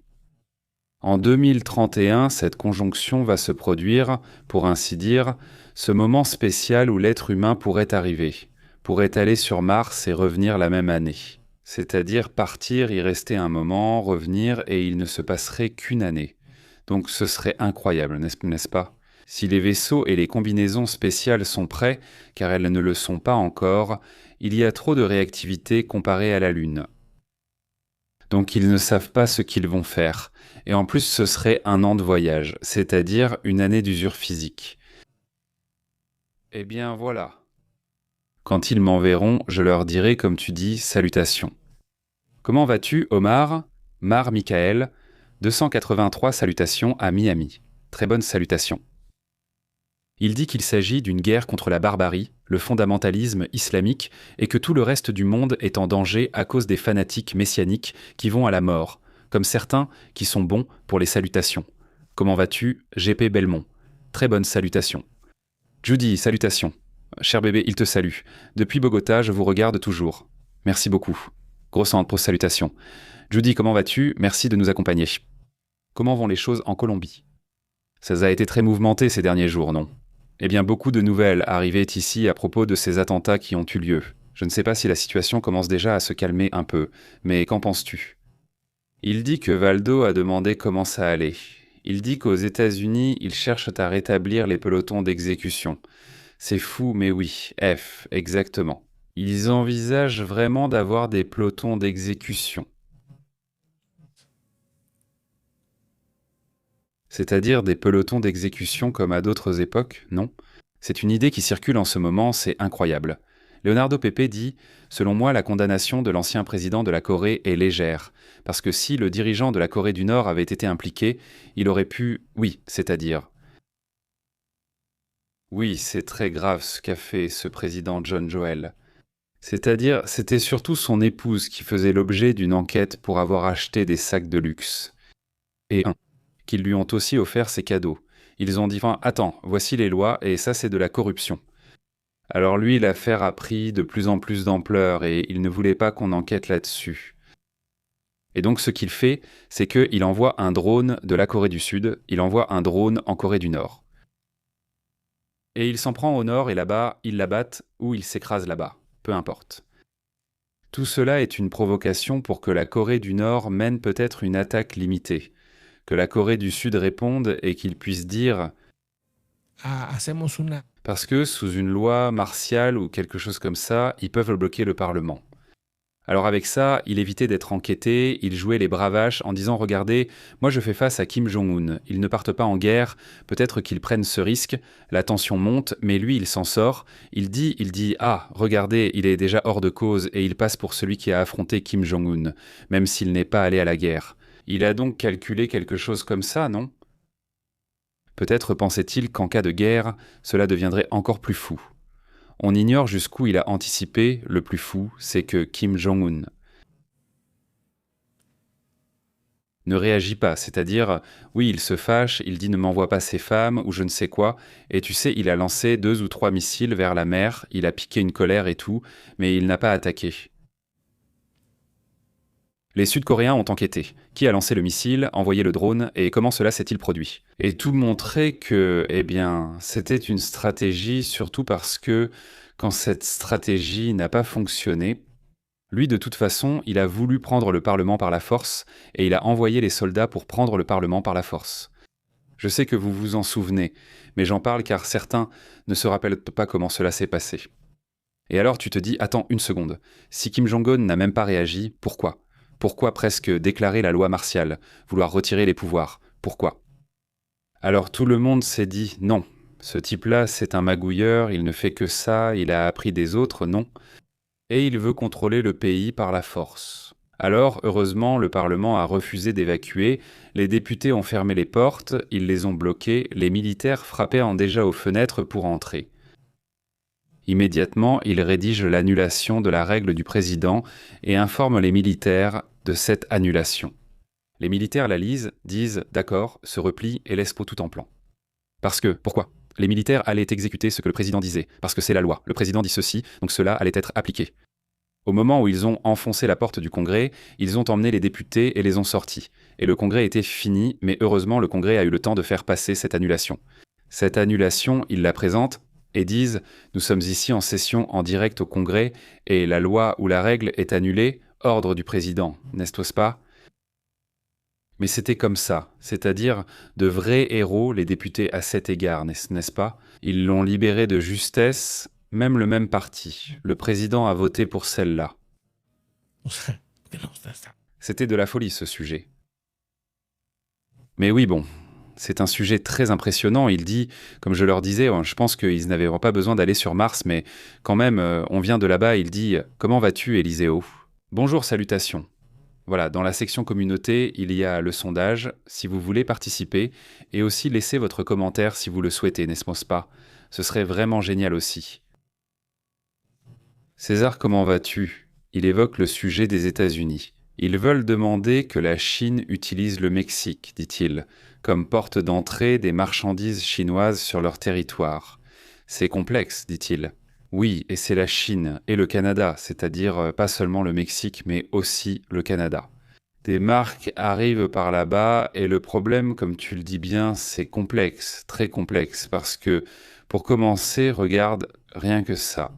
Walmart des États-Unis est pratiquement à lui seul le plus grand acheteur de produits chinois. C'est-à-dire Walmart, une entreprise américaine classique, dépend en grande partie de ce que les Chinois produisent, c'est-à-dire que les États-Unis eux-mêmes consomment énormément de produits chinois. Alors, vouloir aussi s'imposer, c'est-à-dire, oui, je comprends qu'il faut limiter certaines choses, parce que sinon, beaucoup d'industries clés s'effondreraient, mais on ne peut pas le limiter complètement. Ou rompre un accord d'une telle ampleur, c'est-à-dire qu'est-ce que ce serait ? Parce que rompre cet accord te libère et te dit « bon, alors laisse-moi aller faire plus d'affaires avec la Chine, c'est-à-dire, si je ne peux plus faire d'accord avec toi, alors laisse-moi les faire avec la Chine ou avec quelqu'un d'autre. » Mais je pense qu'il vaut mieux être unis que désunis. O sea, es como que la lógica de. Et avec certaines règles et tout ce que tu veux, non? Mais oui, bon point César, c'est-à-dire, oui, système complexe définitivement, et il faudrait peut-être l'aborder plus en profondeur plus tard. Merci beaucoup Gabriel, un grand salut. Comment vas-tu Gabriel? Quoi de neuf? Il dit, je pense qu'aller sur Mars, mais ah bon, tu en as déjà parlé. Il dit, moi je dis que les robots, les camions et les voitures autonomes doivent avoir un très bon système de sécurité. Parce que s'ils sont piratés, imagine, oui, bien sûr, c'est-à-dire qu'ils doivent être ultra, super, méga sécurisés, n'est-ce pas? C'est-à-dire, ce serait l'idéal. Exactement, exactement. Bon, je continue à lire les commentaires. Salutations, il dit merci beaucoup. Ok. Salutations à Omar, salutations à Miami, comment vas-tu? Très bien, il dit ok. Grosse salutation à Mercedes, comment vas-tu? Excellent, laisse-moi vérifier encore un peu. Si nous n'avons pas d'image en attente, je crois que non. Je crois que c'est tout. Ah, il en manque une. Ceci est une publication que, eh bien, c'est le FBI qui l'a fait, la publication, d'après ce qu'il montre. Voyons voir, voilà une rampe de lancement. Le FBI publie des images de lance-roquettes de type Aegis Vola, situées à l'intérieur d'une propriété civile dans le sud du Liban. Eh bien, il continue d'opérer, n'est-ce pas? La division 91 aurait dirigé ce lanceur vers Israël et les troupes du FBI car, dans la zone, ils auraient attaqué ce bâtiment, selon ce qui a été montré. Apparemment, les lanceurs. En fait, les bâtiments qui se trouvent surtout dans la zone sud, la plupart sont encore, du moins en théorie, évacués de civils. Aunque hay que recordar que Les gens sont déjà désespérés, ils veulent déjà rentrer, c'est-à-dire que les gens du sud du Liban, qui sont normalement les chiites, veulent rentrer, ils veulent rentrer maintenant, et ça aussi, eh bien, c'est important évidemment, non? Avant de passer à autre chose, avant d'aborder d'autres sujets, laissez-moi voir juste comment va la question du pétrole. Le soir, on analyse déjà les conséquences. Ce serait aussi intéressant. Regarde, ils sont toujours à 118, non? Voyons voir, c'est ici. Regarde, là c'est 118, c'est le prix en ce moment. 118,14. no sé, Eh bien, nous verrons, non? Nous verrons que c'est jusqu'à 17 heures que ça se réactive. À partir de 17 heures, ça recommence à monter et à descendre. C'est quand l'Asie ouvre. Donc, attendons encore un petit moment et nous observerons aussi aujourd'hui comment ça se passe. Quand le pétrole monte, le dollar a tendance à monter aussi, n'est-ce pas? Et ça arrive. Par exemple, en ce moment avec le dollar, avec le peso, regardez le dollar. C'est-à-dire, le dollar a augmenté. Ça, c'est par rapport au peso, mais l'euro aussi. Regarde, l'euro a aussi augmenté, donc ça, c'est le dollar. Eh bien, il récupère encore un peu, non? De la chute qu'il a eue ces derniers jours, eh bien, il commence à se reprendre, je veux dire, c'est un rebond qui va encore prendre du temps parce qu'il a chuté.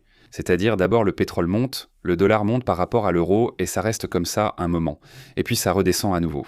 Et maintenant que le pétrole remonte, le dollar remonte aussi. Donc en gros, quand le pétrole monte, le dollar monte, non. C'est ce qu'on va probablement voir dans les prochains jours, le fameux pétrodollar, non? C'est aussi important ce point-là. On continue à lire les commentaires avant de partir. Non, ok, il dit. Moi, je n'aimerais pas que la Chine nous envahisse avec ses produits, qui sont souvent de mauvaise qualité, dit Ijol. Je pense que c'est quelque chose d'une autre époque, je ne sais pas. MT. Ça dépend aussi, parce qu'ils produisent à plusieurs niveaux, n'est-ce pas? Ils peuvent te fabriquer un ordinateur Huawei ou un téléphone Huawei. J'ai déjà eu ce genre de marque. Et franchement, si ça t'étonne vraiment, tant mieux. Et ça, c'était il y a environ 5 ou 6 ans, et il y a encore certaines fonctions qui me manquent. Ce téléphone-là, il était vraiment excellent celui-là. Et on a aussi eu des ordinateurs venant d'autres pays. Non, là tout de suite, j'utilise un PC assemblé. Non, sûrement la moitié des pièces viennent de là-bas. Non, donc oui, ils ont leur propre truc. Ça dépend du domaine, ça dépend de la marque DJI par exemple. Ouais, DJI quoi. En ce qui concerne les drones et aussi les micros, ils sont vraiment bons d'ailleurs, c'est-à-dire ils se sont spécialisés dans certains domaines. Ce n'est pas comme Sony, Nikon, ces marques spécialisées dans la photo, certaines japonaises, d'autres canadiennes. Le point c'est que, pues hay sus especialidades. n'est-ce pas? Et elles ont réussi à devenir des marques vraiment solides, n'est-ce pas? Eh bien, on m'a dit autre chose, ça fait déjà 3 commentaires. Voilà, Vicente Navarro, je ne sais pas ce qu'il a dit. Bonjour, vous voyez, c'est ce que je vous dis. Il y a des commentaires mystérieux qui apparaissent. Il a dit bonjour? Comment ça? Qu'est-ce que ça veut dire? Vicente a dit bonjour. Vicente Navarro, peux-tu nous dire quelque chose de plus? Non, il ne va rien commenter. Il dit que c'est une fonctionnalité du chat. Il dit, tu crois? Eh bien, j'envoie quand même un salut à Vicente et à ceux qui disent qu'il a dit bonjour, mais je trouve ça bizarre, je trouve ça curieux. Il dit « MT Chine progresse-t-elle rapidement en matière de science et de technologie ?» Oui, je pense que oui, ils avancent très vite, ils avancent vraiment très vite. Au final, ils ont suivi un modèle très similaire à celui du Japon, qui à son époque copiait des choses, puis s'est développé de façon impressionnante par lui-même. Au début, ils copiaient les jeux vidéo apportés par les soldats américains, notamment les classiques de combat sur bornes d'arcade. Y Japón los revolucionó. Et on le sait déjà, l'industrie du jeu vidéo japonaise est impressionnante. Mais au début, Chede c'était en des copies, et c'était essentiellement des piratages. Au début, c'était plus ou moins le même modèle. La Chine a aussi suivi ce modèle. Au début, c'était bon des piratages, et ensuite ils ont fini par se transformer complètement. Je veux dire, si un jour vous en avez l'occasion, essayez une de ces marques, comme Xiaomi par exemple. J'ai envie d'un de ces téléphones, les ordinateurs sont vraiment impressionnants. C'est ainsi. Le problème pour moi, pourquoi ne pas continuer avec Huawei? C'est parce que les États-Unis ont commencé à leur mettre des obstacles, et moi j'utilise beaucoup de plateformes de là-bas, évidemment. Je me suis dit que ça ne valait pas le coup. En plus, je suis un grand fan de Samsung, une excellente marque coréenne, et c'est le téléphone que j'utilise actuellement. Et je pense que si je dois changer, ce sera soit pour Samsung, soit pour Apple. Pourquoi? Parce que pour les transmissions vidéo sur téléphone portable, ce sont les plus stables. Surtout la combinaison avec ce micro, c'est un micro DJI, c'est une marque chinoise, un très bon micro, vraiment très bon. Ça fait déjà des années que j'utilise ce micro. Regardez, la qualité du produit est vraiment là. Je veux dire, ce n'est pas une pub, mais regardez ce petit micro, il y a 2 micros. D'accord? Son estos, ¿no? O sea, Ceci est l'émetteur, c'est celui qui va sur le téléphone ou la caméra et qui transmet au micro-cravate, qui sont ceux-ci. Et chacun, non, ils ont plein de fonctions, ils sont vraiment bien, ils durent longtemps, franchement, ils sont super. Mais ce petit truc coûte environ 8000 pesos, donc ce n'est pas donné non plus, ce n'est pas bon marché, mais ça dure vraiment de nombreuses années. C'est-à-dire, tu sais que tu vas l'avoir pendant de nombreuses années et qu'il va continuer à fonctionner, il va vraiment te servir, non? Celui-ci, c'est un Huawei par exemple, il est déjà un peu vieux, celui-là c'est Astrid qui me l'a offert. La montre pour faire du sport, je l'utilise tous les jours, je la porte. Je ne sais pas, ça fait comme 5 ou 6 ans, enfin, cette petite montre a déjà quelques années. Je ne sais pas, Astrid, je l'ai aussi laissé dans le commentaire, mais ça fait déjà plusieurs années. Selon moi, au moins 5 et aussi, sans problème, non? Je l'ai cognée, elle est tombée, il lui est arrivé plein de choses, non, très bien, c'est Huawei. Et elle se connecte à n'importe quel téléphone, donc à un téléphone Apple, à un Samsung, n'importe lequel, non? Il dit « Salutations, comment vas-tu ?» Vicente, Valdo, MT, il dit « Je suis d'accord », il dit qu'ils ont 30% de bonnes choses, 70%. Non, dit MT, il dit « Santé, César me fait entrer, comment vas-tu ?» Bonjour, un grand salut à tous. Bon, eh bien, on continue à discuter, non? On continue à discuter, portez-vous bien, passez une excellente journée. Ce soir, on se retrouve ici, lors de la diffusion du soir, on sera là pour discuter. Avec plaisir, toute la communauté vous salue. Portez-vous bien, laissez vos commentaires, même en différé, pour nous dire si vous préférez des vidéos plus ou moins longues, ou pas du tout. Laissez un commentaire si vous êtes arrivé jusqu'ici dans la diffusion. À bientôt.